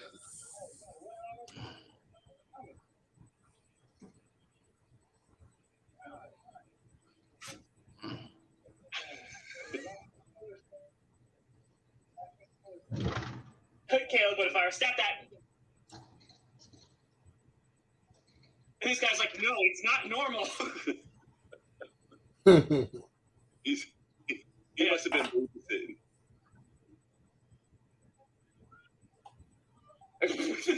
The small child is climbing things in the background. Yeah, if I have GPS Live for the Chief Bills, you know it. You know it. Guy has a nice purple suit on. Wow. This guy coming and saying he's the host, but my other man, Mike on the mic, was the only one there. Mike is frozen. He's confused. Mike is smiling. He's happy. All right, he's happy. All right, we do that. That's pretty good. That's pretty good. Not too bad. Not too bad. Oh, that was so cool. Man, On Big the John. mic. Literally, El Capitan stepped off. He popped off the screen, and then the comments went nuts. And I was like, guys, is there something going on that I don't know about? Like, and Color was there. I mean, it literally just came out of nowhere. Just, it was awesome. I'm trying to figure out how the fuck I just went from having a light to being pitch black. What the total fuck just happened? Mhm. I thought you were setting the mood for crypto the way you're talking about him. Yeah. You got red light. You got red lights in there. I don't got shit up in here, bro. The It's weird. neon lights, huh? No, man. I mean, I'm not gonna bullshit. I'm not gonna bullshit. My bedroom is known as the red light district. I do have a red light in my room, but that's other shit. You know what I'm saying? Yeah. Love it. Hey man, I love it. Hey man, when you're gonna go in, bro, you either you go all in or you don't. You know what I'm saying? Definitely. Yeah. Definitely. Go big or go I got home. those That's all what over the it's about. house. I could change it. I could change it to any color I want. You guys wanna know something about crypto? You guys gonna crack the fuck up. Every time you call crypto, he gives you a different 2000 to 2020 song when you call his phone. Every time the fucking phone rings, it's a different song on that motherfucker, bro. He's got the ring back. He's got the ring back. I don't know what it's called. All I know is I feel like every time I call, I'm calling Power 96. Oh, that's awesome. That's awesome. So, Crypto, how you been, man? There you I ain't go, seen Big you since John. last weekend. I'm doing pretty good. Just finishing up my work day. That's all. Well, appreciate you tuning in, man. No problem. I tune in all the time on my, while I'm just chilling. Got the headsets on and Stop. chiming in. He tunes in all the time when he's not on Reese's channel. That's what he does. Tell him. Yeah. Tell him. I'm all over the intranets. You said Reason Reason block blocked too? you, John? No. Me and Reason are cool, man. I was actually gonna go on the other day and apologize to that man for not going on. I mean, most people don't know. I don't know if Crypto knows, but I think Crypto does know. I had a domestic issue I had to take care of. I lost custody of my daughter in I think it was August. So I stopped going on for a minute there, and then until I solved everything. And as you saw it, I don't know if you saw it yesterday, Mike. I think you saw my daughter yesterday, Mike. When she's adorable. No, I had lost custody of her in August or some bullshit. Okay. Actually, it wasn't August. I'm lying. It was October. But I haven't been on the show since.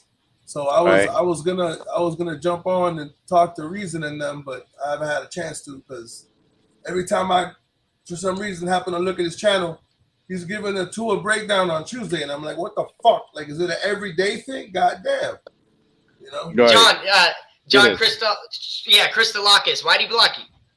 So we were on Miami Sports Music, and we were trying to get Steven onto the super panel last night.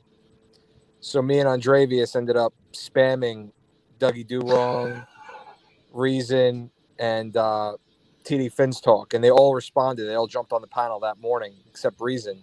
Reason was real quiet. So we all went on when we found out Steven wasn't on, and we were all blocked.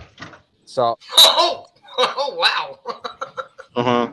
You say you were spamming DDW and TD and Reason Reason to have Miami Sports Music on the panel. Stephen D. Okay, to put them on. Yeah. So we did that. I guess they got annoyed, and then at the beginning of the video, he fired some shots at us, which we're gonna retaliate with. We just don't know what we're gonna do yet. Oh, that's greatness. Huh. Yeah, it never ends well when you fire shots at reason for some reason. I know. I thought you was on this show before. I thought I saw you on there before. No. I've only been on there once to bash Tua, and he dragged me and his followers through the fucking mud. It was awful.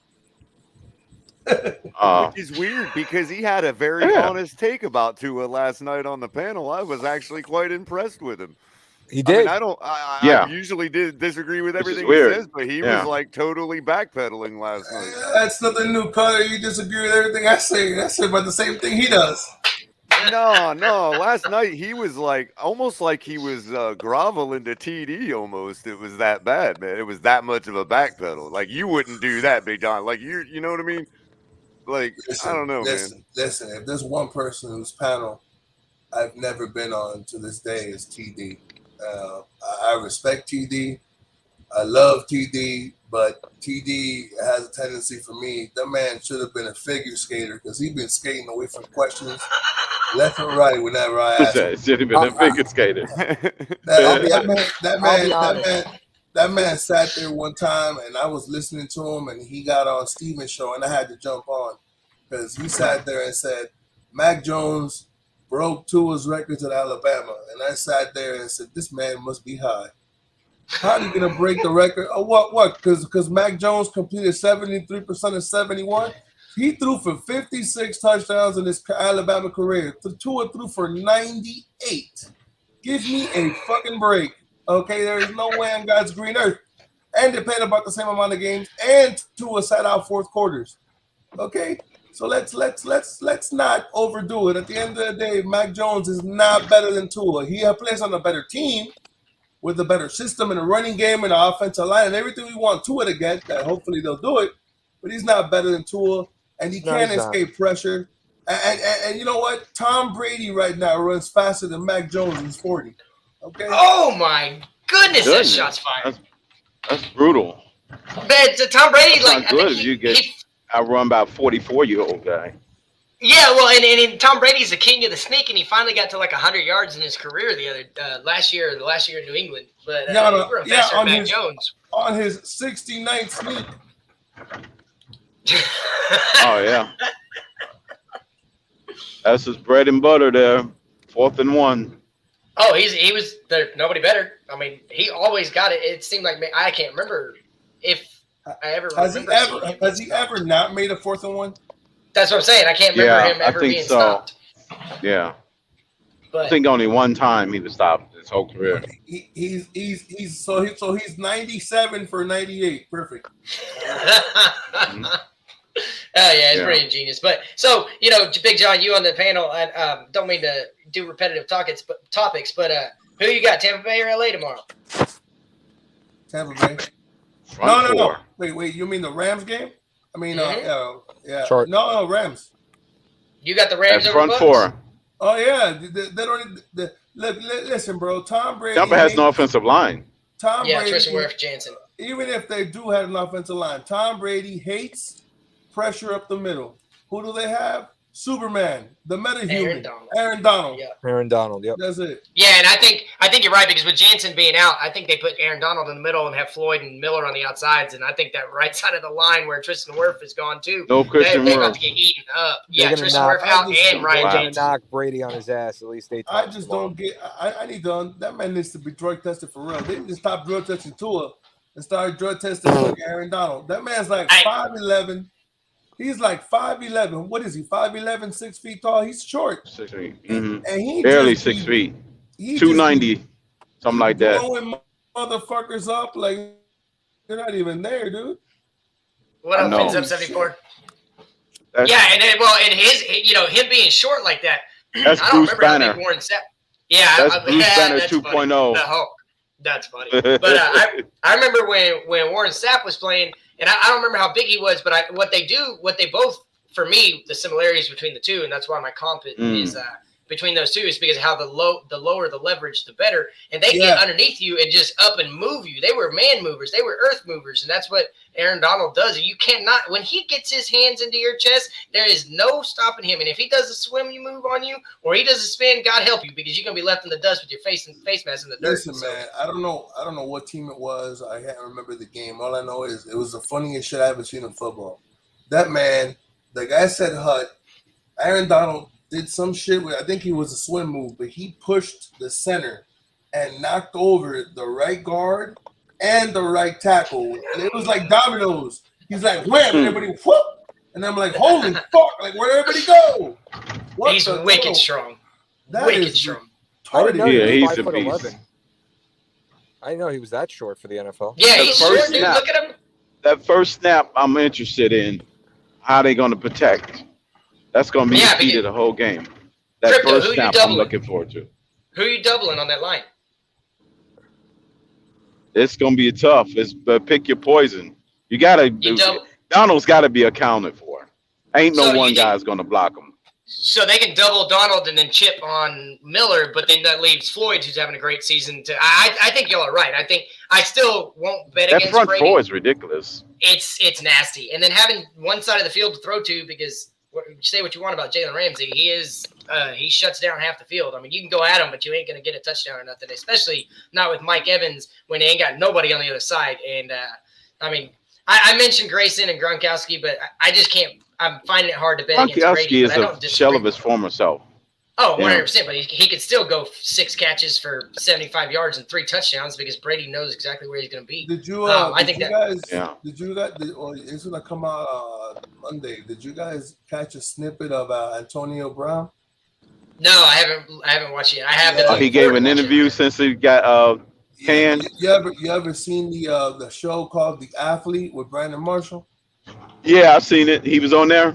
Oh man, he did a new one. I caught a 4-minute snippet of the show on Monday, and he said that the reason why he got upset was that Bruce Arians told him something along the lines of, "You ain't shit, shut the fuck up, get the fuck out of here." And he literally, that's when he grabbed his pants, took them off, and ran in a circle. Wow. Yeah, I heard Bruce Arians can be really, how he treat his players, man. He's abrasive, but we just that's the word. God damn it, you're a smart man. He's a spell it. ABRASIVE. There you go, bro. See, or we could also spell it FLORES, but that's just exactly. He's like Flores. But yeah, and what I'm getting at is Brady played for the most abrasive head coach possibly in NFL history in Bill Belichick, and then he goes, and that's why he fits so well with Bruce Arians, because he's used to that narcissistic mentality. He's used to that guy. Exactly.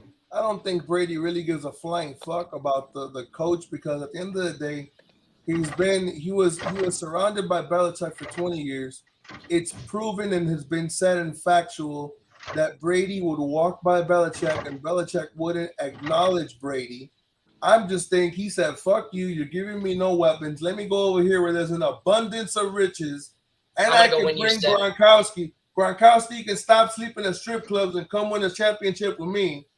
You know what I'm saying? And it was a perfect storm when he went to Tampa Bay. It was literally. Oh, I mean, I think when he picked it, for years I had said Brady was a product of the system, and then when he picked Tampa Bay, I was like, "There's no way he's not going to be able to throw it deep like Arian want." Blah blah blah. And then I ate crow more than I ever have in my life, because Brady by far is the GOAT to do what he did in a new system. Yeah, but he still doesn't throw deep. He still doesn't throw that deep. They modified the offense to a point where he runs his offense, but they take more deep shots because you have receivers that can get open. What did he do? Yeah, Mike Evans is exactly my point. Randy Moss, when they said this, can I add some perspective to what you guys are talking about? Sure. In their first meeting back in like week 3 or 4, the Rams won 34-24. Tom Brady was 41 for 55 for 432 yards and 1 touchdown, and Stafford was 27 of 38 for 343 yards and 4 touchdowns. He was more efficient. Stafford was more efficient than Brady was that game. It was efficiency that won that game. Tampa had 2 rushing touchdowns. Right. Make He up stayed out of his own 24. way. Yeah. Matthew Stafford, if he just stay away from mistakes, he's what, like 9-0 when he doesn't turn over the ball?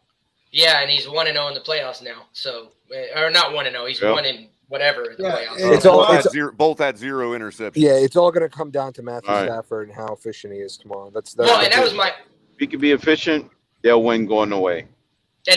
question is, who do you trust more to be efficient, Matthew Stafford or Tom Brady? And I mean, judging by those stats, that was without a running game, and I'm not sure all of his receivers were healthy in that one either because Godwin in and out. But if he threw the ball if he completed 41 passes and they lost, that's the type of game he's going to have tomorrow. So, yeah, I mean, maybe Rams do pull it off. I'd love to see it. I'd love to see Brady and Rodgers at home. So yeah. We'll Brady see. and who? Brady and Aaron Rodgers, just see him at home and not in the Super Bowl. But Aaron Get Rodgers. these young guys. Okay. I thought See you were see him at home with the remote control. They both need to be issued RCA remote controls, the RCA special with the dog, the horn. Hey Brady, what's the strongest muscle? My left thumb. I keep. Oh man, but yeah, I'm not gonna lie. I would love to see a Mahomes. Maybe a Mahomes. I don't want to see Mahomes Garoppolo. I think that would be trash TV. But Ooh, boy, that'd be something else. That'd be a rematch. That's basically a rematch. who? Cincinnati. They played each other three. No, Mahomes played Garoppolo again. That'll be the second time they played 3 years. That is right. I forgot about that. That was the guy they faced. That would be right. That'll be a rematch, which is crazy. Oh wow. As long as San Fran doesn't make it to the Super Bowl, I don't care. If San Fran makes it, guaranteed boring Super Bowl this year. Well, if Debo's hurt, they ain't going anywhere. And he limped off the field at the end of the game. He's okay. He's a robot, man. He got injured. He got injured and he ran back on the field after that. He's basically the Derrick Henry of freaking wide receivers. You can know he gonna run the ball, and they still can't do nothing to stop him. He lines up in the backfield like a freaking running back for crying out loud. That's an indictment on the league.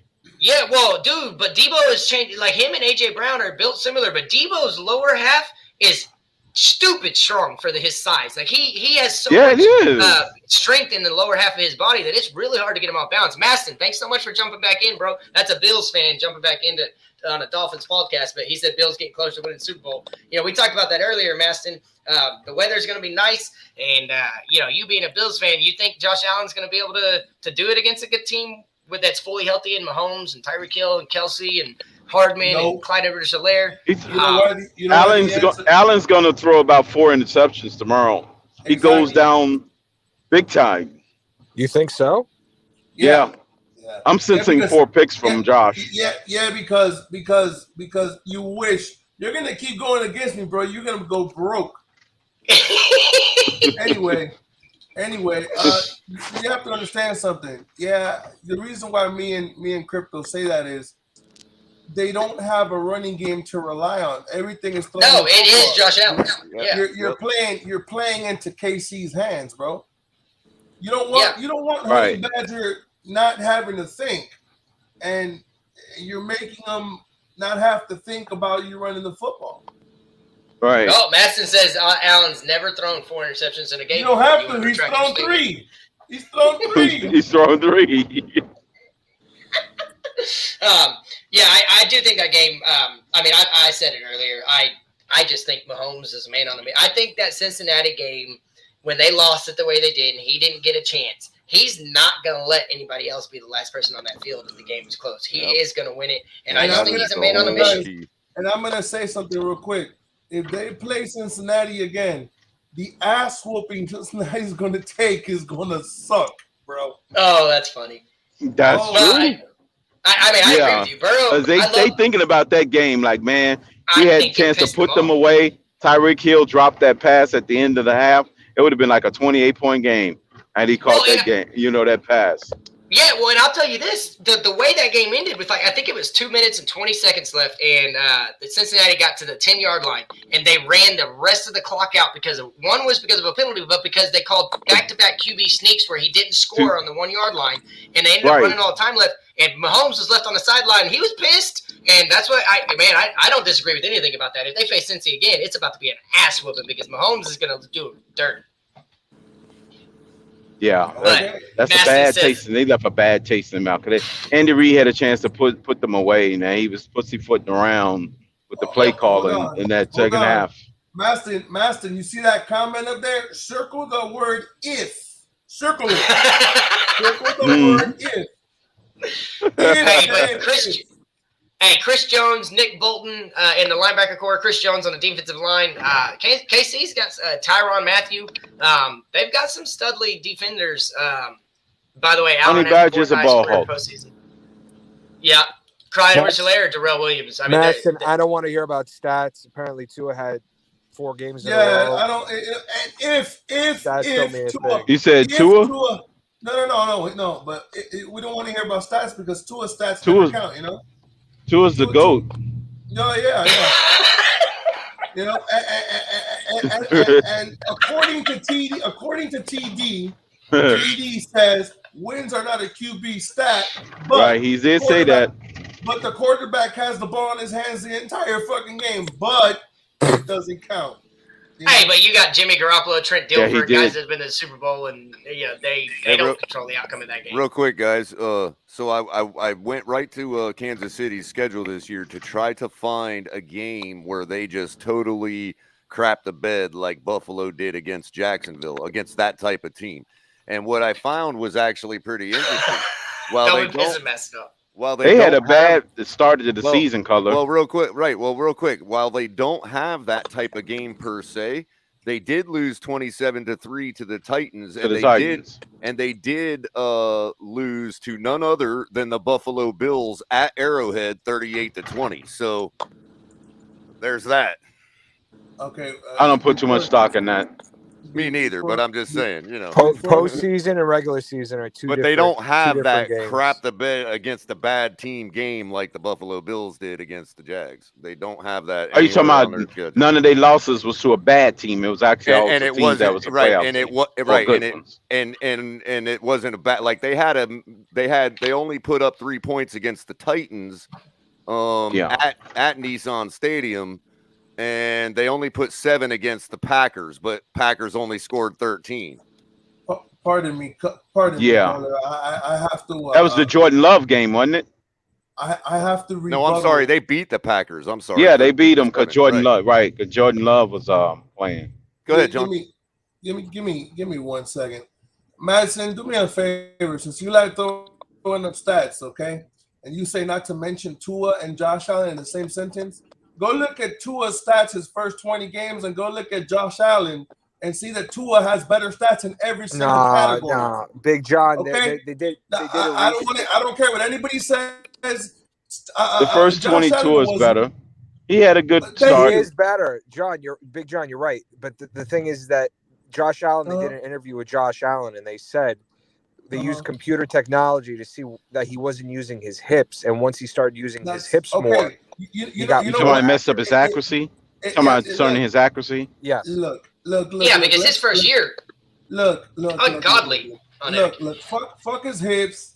Fuck metrics and all the bullshit. At the end of the He day, said you know the what metrics. made you know what made Josh Allen better? You know what made Josh Allen better? His name Don't is- say Brian Dabble. His Stephon name is Diggs. Stephon Diggs. Okay. Yeah, that was Stephon Diggs. Diggs was a big contributor, though. I have to give you that. Diggs is I think the only contributor, to be honest. Okay. Yeah. Okay. Yeah. That man dictates coverage. You know who the Dolphins got to dictate coverage? Jalen Waddle. He's the only one. Okay. Jalen Waddle We was the have only person nobody that on dictates. fucking offense. Me and Crypto and John are better receivers than Jakeem Grant, and that motherfucker plays football. Yeah. Yes. Maston says he's about to jump on and chat. I was gonna say the other promise irony is if I get the- the ball, if I get the ball in my hands, I won't run backwards like Jakeem Grant does. Or Albert Wilson. Wilson got a sorry, that's habit it. of Albert that Wilson. too. Albert He's Wilson. a That's what it knucklehead was. when it Yes. comes to that. Albert Wilson does That's that what crap. And hey guys, one other thing, one other team that KC lost to was the Cincinnati Bengals. Go figure. No. Hey guys, But that was a shootout. my wife just hooked it up. Look at. I'm just saying Yeah. the only AFC teams that have, well, other than Tennessee, that have beat Look at that. the Chiefs That beat are them. the 2 left in the playoffs. That's the Holy two shit, remaining. man. So they got a chip think on their that's- shoulder, I think that's a Here, fried eat onion regardless of who they burgers. play. fucking thing. Now, Yeah. now, Now I am gonna say one thing. He took an incredible third-year leap, and he's kept it going this year. So I mean, if they got their franchise guy, that's fucking amazing for them. It would be great if we had if Tua turned into a franchise guy. We'll have another Marino Kelly thing for the next 10 years. Yeah, Right. Maston says go get Tua Diggs because he need it. Oh yeah, no shit, Mhm. no shit. Yeah, of course. I mean, that's a Everybody- benefit. And let me ask you guys a question. As good as Patrick Mahomes has been, you ain't been seeing that 30, 40, 50 point explosion. You know why? Because ever since Sammy Watkins left KC, you don't get the same one-on-one with these motherfuckers no more. It's true. Okay? That's true. No, they Yeah, playing because McCall zone. Hardman and Yep. Demarcus Robinson playing haven't that. earned, and Byron Pringle, they haven't earned enough respect to take Yeah. coverage away from those guys. So, Exactly. Yeah. And when the Ravens stopped going to him because he dropped a couple balls midway through the season, that's when the Ravens stopped really producing on offense too. Sammy Watkins is a decent receiver that's a big key to a lot of If offense. he- Man. Dude, if It he would would have have helped stayed Rashad healthy, Bateman when they got hurt. yeah, well, I agree with you on that Bateman because got Bateman was a key to Ravens, but Exactly. well, late in the season especially because I had him on fantasy team and he actually got me to the playoffs in one league. But Right. the thing with Sammy Watkins is if that boy had stayed healthy coming out of Clemson, bro, he was a monster in college, and then year after year he kept getting hurt in Minnesota, and then now he is where he is. So. It happens. All whatever his name is, 561 says no QB could be successful with Miami online or running game, and I mean I'm not going to disagree. We got I two beg to drive-throughs. differ. If we can get up to 22nd, I think we can. That's the goal Well, and now. Well, and that's so 22nd or better.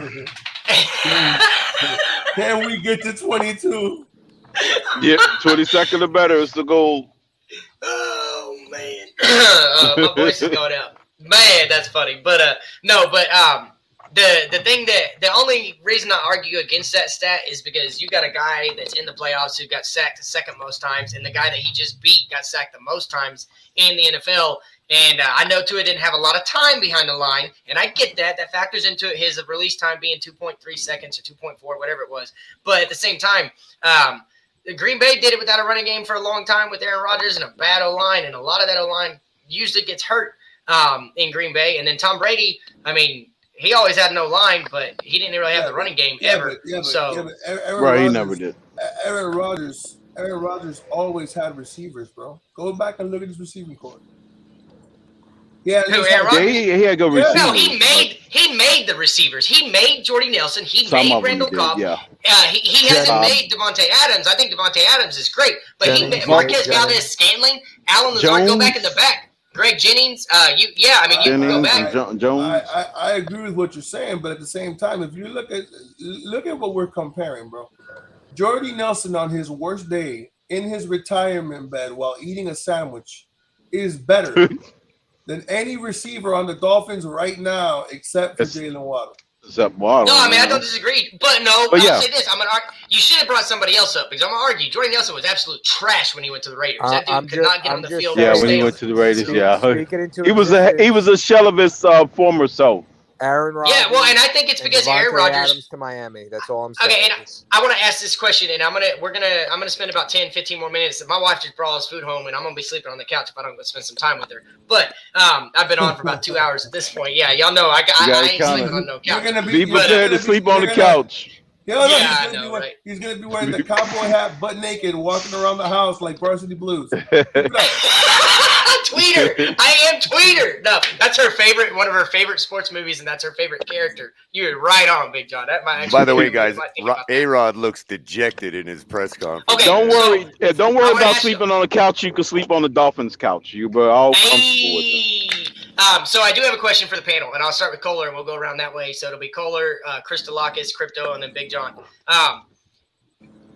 Do you believe, and this has nothing to do with our teams that are going on right now, do you believe that a great quarterback makes whatever weapons he gets better, or a great quarterback is made by their weapons available? Kohler, you go first. Oh, I love the opportunity to finally answer this question with the floor. Oh, I really thank you so much for asking that question. I think it's both. I think the offensive line and a quarterback is a duality. Okay, with a guy who is a complete field general, if an offensive line is terrible, yes, he could make that offensive line actually look better than it is.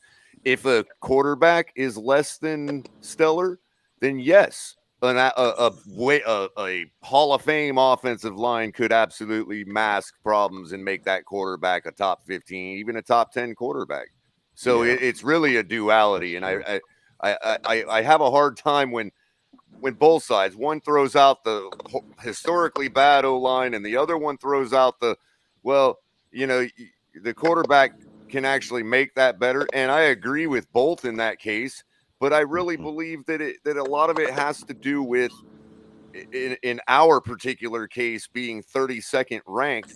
Even if Tua was able, let's say, maybe I'm wrong, and Tua is able to bring up an offensive line, to 22nd ranked or 25th ranked or whatever, and it's just that they're so bad that he can't. Okay, I'm willing to grant that, but I can also look at why that is the way it is, and it goes back to, even if we put aside the argument of the RPO being obsolete in the league or what as a topology, we can put that argument aside.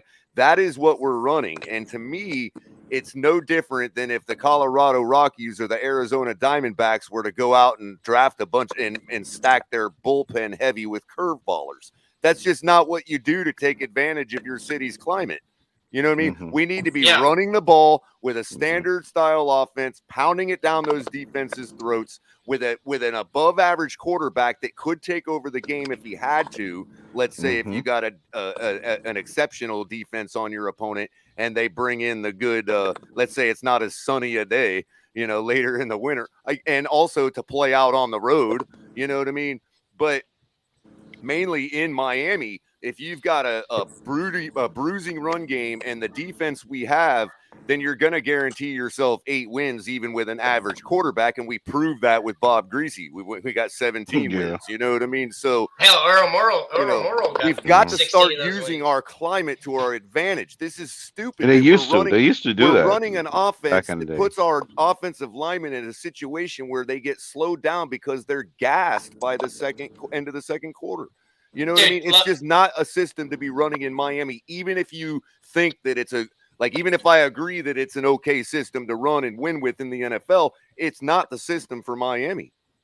Man, I love your input, man. Thank you so much, Cole, for the answer. So, Chris Delacus, do you think a great quarterback makes everybody, including the offensive line, makes those people better, or does it take a great supporting cast to make the quarterback?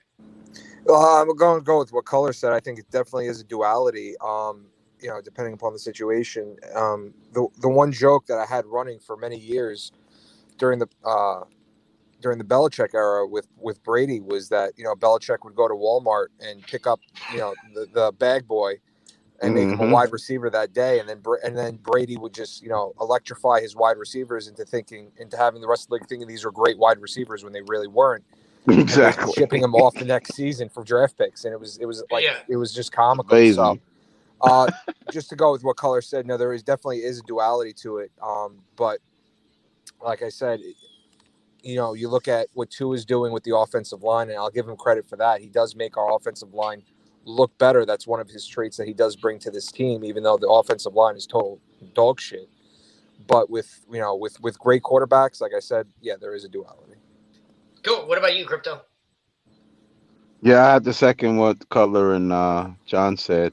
Yeah, I think it is. I might date myself a little bit here. It's like Stockton to Malone. You can't have one without the other. It's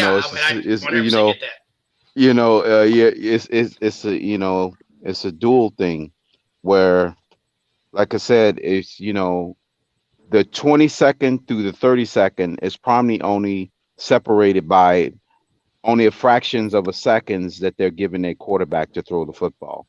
So it's a small band, even though they're separated by 10 slots. So it looks massive from 32nd to 22nd, but you're looking at how much time is Joe Burrow really getting, even though they ranked 22nd. The man got sacked 9 times, for crying out loud. And still won. They still won the game. So it's just a matter of what you do with the precious time that the offensive lines were to give you, whether it's 2.7 seconds or just 2.9 seconds. that right there could be 5 different slots that that separate you. So it's a lot of teams. It's the best matter what you do with the time that you're given, whether or not you can extend the play or you can create an extra fraction of a second or two to get the ball out or do what you need to do. Because you got to remember, our guy Dan the Man had the fastest release in football. Ever. So yeah. He got it'll look like he only had so much time to throw, but he has a fast release. So it kind of makes up the difference. Yeah, he's quick. He made decisions quick too. I was about to say, it was out. And I never ever thought I'd say them two in the same sentence. But one thing I do see in Tua that I really like is his quick decision making. He can diagnose his reads really well. I don't think he gets to all of them as consistently as I would hope, but it's going to be essentially a second year league. Release as well. Yeah, and that's why his throw seconds 2.3 I think is what he finished the season at. The reason it's like that is because he's really quick at diagnosing where that ball's got to go. Real quick before Big John answers my question, I want to get to a little bit of the comments. El Capitan stepped out, so I'm just reading them. Maston says, "I'll say this for the Dolphins: go get Watson and Dabble equals profit." All on says, "Look at how many yards per separation of the top teams compared to the Dolphins. It's sad." He is 100% on the nail on the head because other than Waddle, nobody got separation. Sean says Aaron Rodgers said he don't want to be a part of a rebuild if he's going to keep playing. That's interesting. Maybe he would retire just to get out of the contract. And then John says Bob Greasy called his own plays in the huddle. And then Justo, the last one, is as much as the league has done to make it about high-flying offenses, defenses, and run games still win in the playoffs. And, that's been the age-old saying is defense wins in the playoffs. So, Big John, back to my question is, do you think that it takes a great quarterback to make the team, or does the team make the great quarterback? Unfortunately, you asked a question. Everybody up here knows football, so we're not going to give you the bullshit answer. But no, it's like a rhythmic symphony, bro. You can't have one without the other. They work together. Now, I am going to say one thing because people were. I think it was John who said something, but at the end of the day, let's look at this. Even though the RPO, everybody seems to pick the RPO because they think that's the only thing Tua can run, which is beyond me and befuddling by everybody who says it, because if you watch Tua in Alabama, the offense, that's why I wanted Steve Sarkisian for the last year and a half. The only thing they ran wasn't RPO. Yeah, fuck you, Tua in Texas. But anyway, so I know why you're doing it. I know. But at the end of the day, they ran a pro-style offense with RPO sprinkled in to the offense. Tua doesn't just run the RPO. Now, so Big John. Now, wait, I'm not done. Now, there is a big difference between running an RPO when you have Najee Harris in the backfield as when you have Myles Gaskin or don't have a running game at all. And I'll grant that. There's a difference. There's a difference when you have the 32nd Good point. offensive line, and then you have the 31st running game. It's like Tua's literally playing by himself. It's like, let me hand off the ball. Wait, do I really want to hand off the ball? We didn't have a running game until Duke Johnson. Listen to this, bro. The best block thrown by a player on the entire season for the Dolphins. The guy came off an airplane on Wednesday and knocked the shit out of a linebacker on Sunday. Talking about Philip Lindsay? Philip Lindsay should be the offensive line coach, okay? Oh, dude. And did you hear what he said after that game about his philosophy? Is like, that's the guy, that's the reason I eat. I got to protect him. I can't let him get hurt. Exactly. So you got the 31st ranked offensive line. You got the 31st running game. So what can you rely on? You have no receivers and you got no running back. Like, let me ask you this question. I made this analogy to you last. That's you, Lamar Jackson, and you can run yourself. No, I know, but Lamar Jackson can't throw the ball to you if you were a stop sign. Yep. Yeah. Our defense can catch up to him. Let me ask you a question. Everybody, I don't think people pay attention, but this is why I defend Tua, and everybody calls me a Tua-neer, but I'm not. I just look at facts, right? When Tua was at Alabama, everybody sat there and said, "Oh, but Tua did so well because Tua had all the weapons," right? That was the consensus excuse for Tua being a great quarterback, even though Tua Tagovailoa is the only quarterback in Alabama history to make them change in offense because he was the greatest passing quarterback Alabama's ever had. Alabama never threw the football until Tua got there. They always ran the ball down your throat for 20 years, okay? But anyway, Tua supposedly had all the weapons. Now we're in the NFL. In college, Herbert had no weapons, right? So he was supposed to be the shitty quarterback because he had no weapons. Now Tua has no weapons, and Herbert has all the weapons. Now Tua's a piece of shit and Herbert's good? That doesn't make any sense.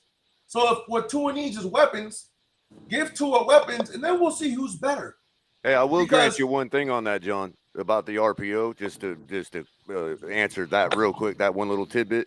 I don't necessarily think Tua can't expand beyond that. I'm just saying that's partly why this whole second opinion theory of mine plays out, because with Russ, because maybe it's not just unlocking Tua and utilizing with the RPO. Maybe it's really being able to coach him up to other systems and structures and expand that further. So I'm like I said, I'm in a holding pattern.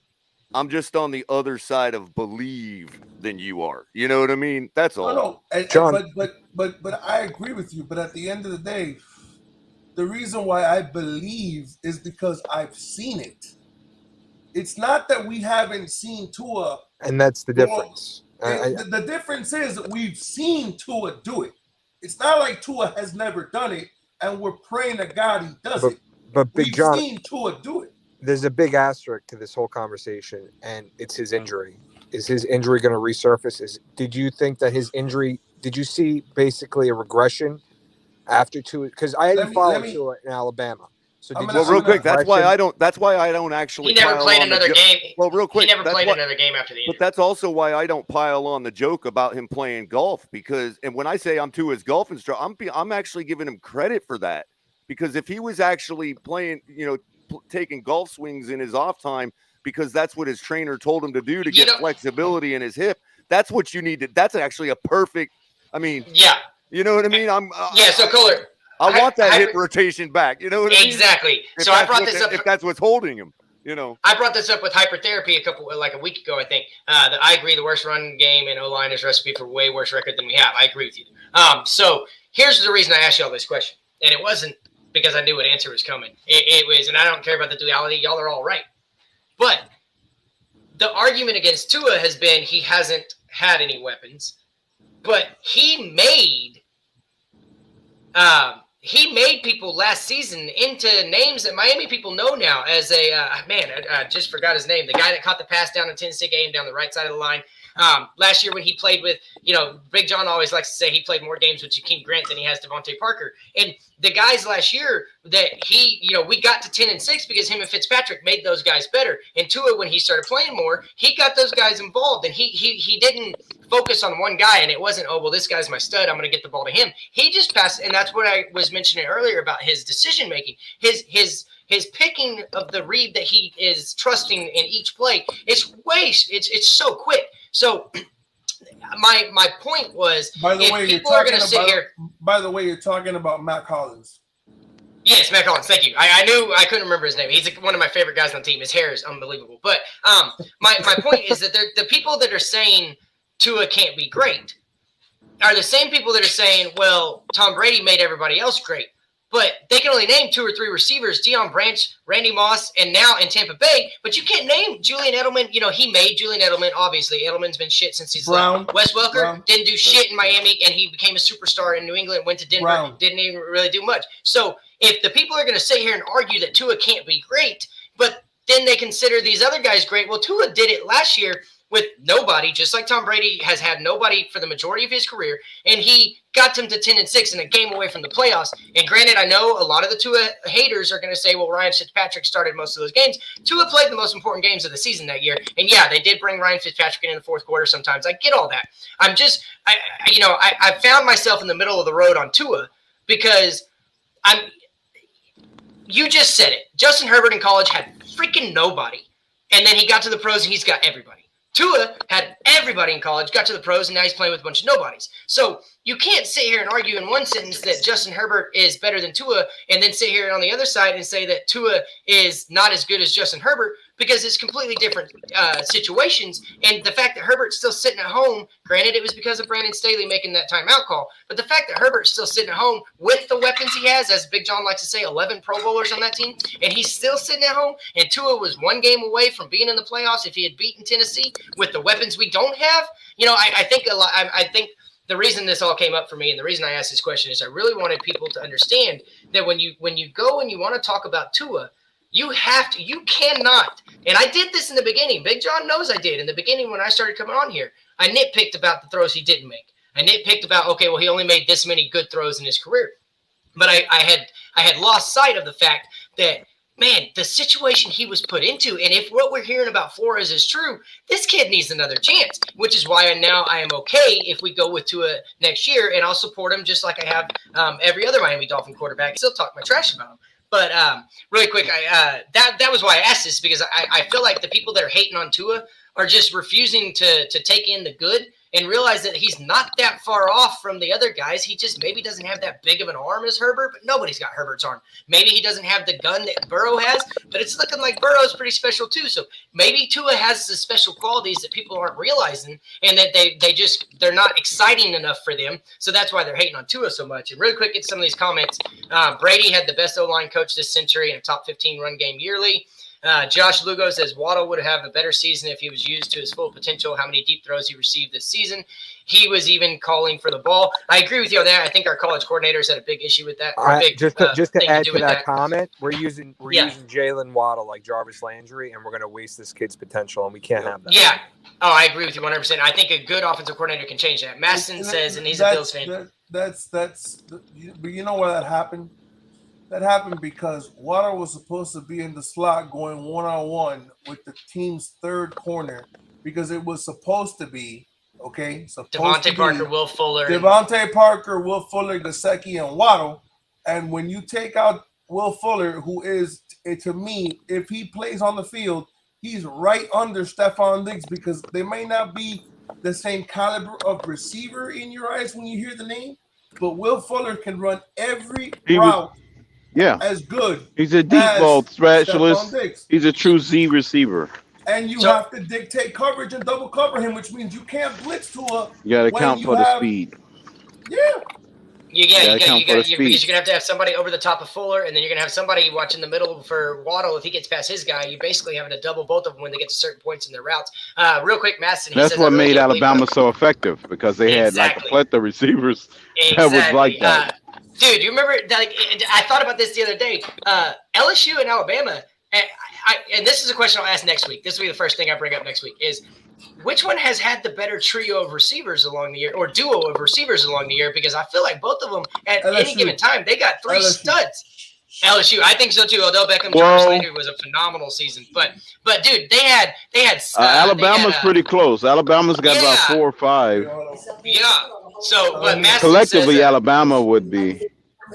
Oh, Masson. But real quick, I gotta save my show.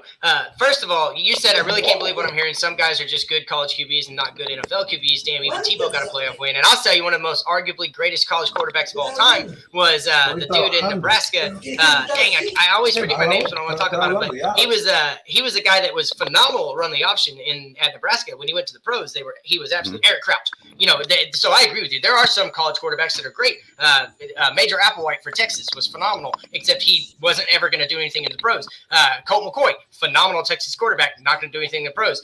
You can go back and look at Ken Dorsey. I mean, you can go down the list of quarterbacks that were phenomenal in college. I wasn't ever trying to say that Tua is going to be great, and I'm saying I don't know if he is or not at this point. I'm in the middle of the road. And then Fuller equals Diggs. I think all of us on this panel will say that was a misunderstanding. None of us think Fuller's as good as Diggs is, because Fuller has yet to prove he can play a full season. Even in Houston, he was hurt all the damn time. And then, he definitely stole $10 million from you. Dolphins should be mad as hell. And I think there's more that goes into it. Masson, if you ever jump on, and maybe we'll get backstage and talk about it some more. There's a little more that goes into the Fuller thing. I think there was some politicking behind the scenes that kept him off the field. But 100%. Dude, we weren't comparing Fuller and Diggs. Not even close. We paid him $10 million to be a mediator between the Dolphins and Watson. That's He was the mediator. That's all. He was the mediator between the two franchises. All right, guys. He'll be back next season to continue his duties. Big John, you're gonna start, but this is gonna be closing statements. I gotta shut this down, guys. Big John, you got your last thought, and then we'll go around the way that way. I'm just gonna explain something, Christolakis. When we're talking about this more behind the scenes, it's believed, and this is not a for sure thing, but it's a very good possibility that Will Fuller was not only with a broken finger, but he was probably caught with PEDs, and because he was caught in PEDs before they announced him to throw him under the bus, they basically decided, we're not going to play you, we're not going to tell anybody, we're going to use your finger as an injury and you're done. And that was basically what they did. So that's where that came in, that even though he broke his finger, he wasn't playing. Even though he broke his finger in 4 different places, it wasn't a clean break like everybody thinks. But, he did break his finger in multiple spots, and his finger was destroyed from what I understand from somebody who I spoke to. Like, his finger was shattered. Like, it wasn't like a clean break, like I broke my pinky and I can stitch it up and put it back. That's not what happened. So, in his defense, that's why I've said all year, he stole $10 million. But if it was me, and I can bring him back on a contract that's not expensive, and if I'm understanding correctly, they're talking about maybe trading for Calvin Ridley, which, oh my God, I would lose my mind. If you put Calvin Ridley, Will Fuller, and Jalen Waddle on the field, people, I don't know what the fuck they're gonna do if he plays, because Will Fuller may not be Stephon Diggs, but you definitely have to cover Will Fuller with 2 people, and that leaves the field open potentially for Calvin Ridley or Waddle or Gesicki, because you can't cover everybody. And if you put Gesicki one-on-one with a linebacker, he may not be able to block, but he's going to eat all fucking year long. Yeah, definitely. Man, Big John Stud, it's always a pleasure when you jump on, man. I truly appreciate you being here tonight. I'm going to go on to crypto, get your final thoughts. Hey, thanks for having me. Good show. Yeah, I was going to say, can you hear me? Yeah. Yeah. Yeah, I just think this whole thing's hopefully gets settled with the coach. I'm putting pressure on the new coaching staff. I have a motto now: 22-11, 22 ranked. I want my offensive line at a minimum, and I want 11 wins. Like 7-11, my motto is 22-11 going forward. That's where I'm at. Let's push it, bro. Let's make that viral, bro. I got it. I'll want to get 100% get behind that, bro. All right, Christolakis, what's your final thought of the night, man? A lot of things happened today. I want to speak it into existence that Aaron Rodgers and Devontae Adams leave Green Bay and come to Miami, but I know that's a pipe dream right now. What I want to see done for this team and what the fans deserve, not need, but they deserve from the front office, is competent decision-making by the front office. I want to see a veteran head coach, and I want to see them get their act together and put us, 10 steps ahead and not these 1 step ahead, 2 step back, deals that we've been seeing over the past couple of years. I want this rebuild to be over, and I want us to see us in the playoffs in 2023. That's what I want. Awesome, bro. It's a pleasure as always, man. I appreciate you stopping in. We'll see you next week. And Kohler, let's go ahead and get you to round it out and say goodbye to everybody else, and then I'll close it up. Yeah, I'll just piggyback what John says, but at the same time, Big John's right. You know what I mean? We get a plethora of good receivers, healthy offensive line, and mainly the correct decision making upstairs. And I might feel comfortable about buying some tickets again this year. And maybe your mom will come back. Gonna get you some tickets. All right, y'all. Hey, y'all. I truly appreciate all of y'all being here today. Thank y'all for joining me for another episode of Drop the Mic on the Fins Tailgate. I am your host, Mike on the mic. Talked about pretty much everything today. Saturdays at 10 p.m. you can catch this show. Tuesdays at 10:30 you can catch Open Mic. There's a new logo. Love it. It's so cool. Appreciate you so much, BH in the back and El Capitan. We also got cash and tickets on Thursdays. That's going to be at 10 o'clock with Big Brandon the Bookie, Big Kev, and Wizard of Oz. Brandon the Bookie, he has so much. And thank you, Maston. I appreciate you, man. Thank you for coming back. We hope to see you soon and get you jump in on the conversation next time. But yeah, dude, get cash and tickets. If y'all need to know anything about betting, that's where you go. Talk Sevens, TMI Tuesdays at 9 p.m. Right after that is when the open mic is. And then, as always, we've got the greatest show on Miami podcast community is the Fins Tailgate, Saturdays, Sundays, and Mondays on the Fins Tailgate Network. And we are also Wednesdays on the Miami Sports Music Podcast Network. And then Fridays, there is Covering the Spread, which is another collaboration between the Fins Tailgate and Miami Sports Music Network. Man, that's a mouthful. And my last little bit, please, as Kohler says, hit like on the way out. Share it, subscribe, come back next time. Y'all, we got more content than we could even imagine, and even people like Tom Grossi are coming by. But this is my last thought for the day. Gave you a random one last night that lobsters pee out of their face, and tonight's is ketchup was once sold as medicine. Peace out, guys.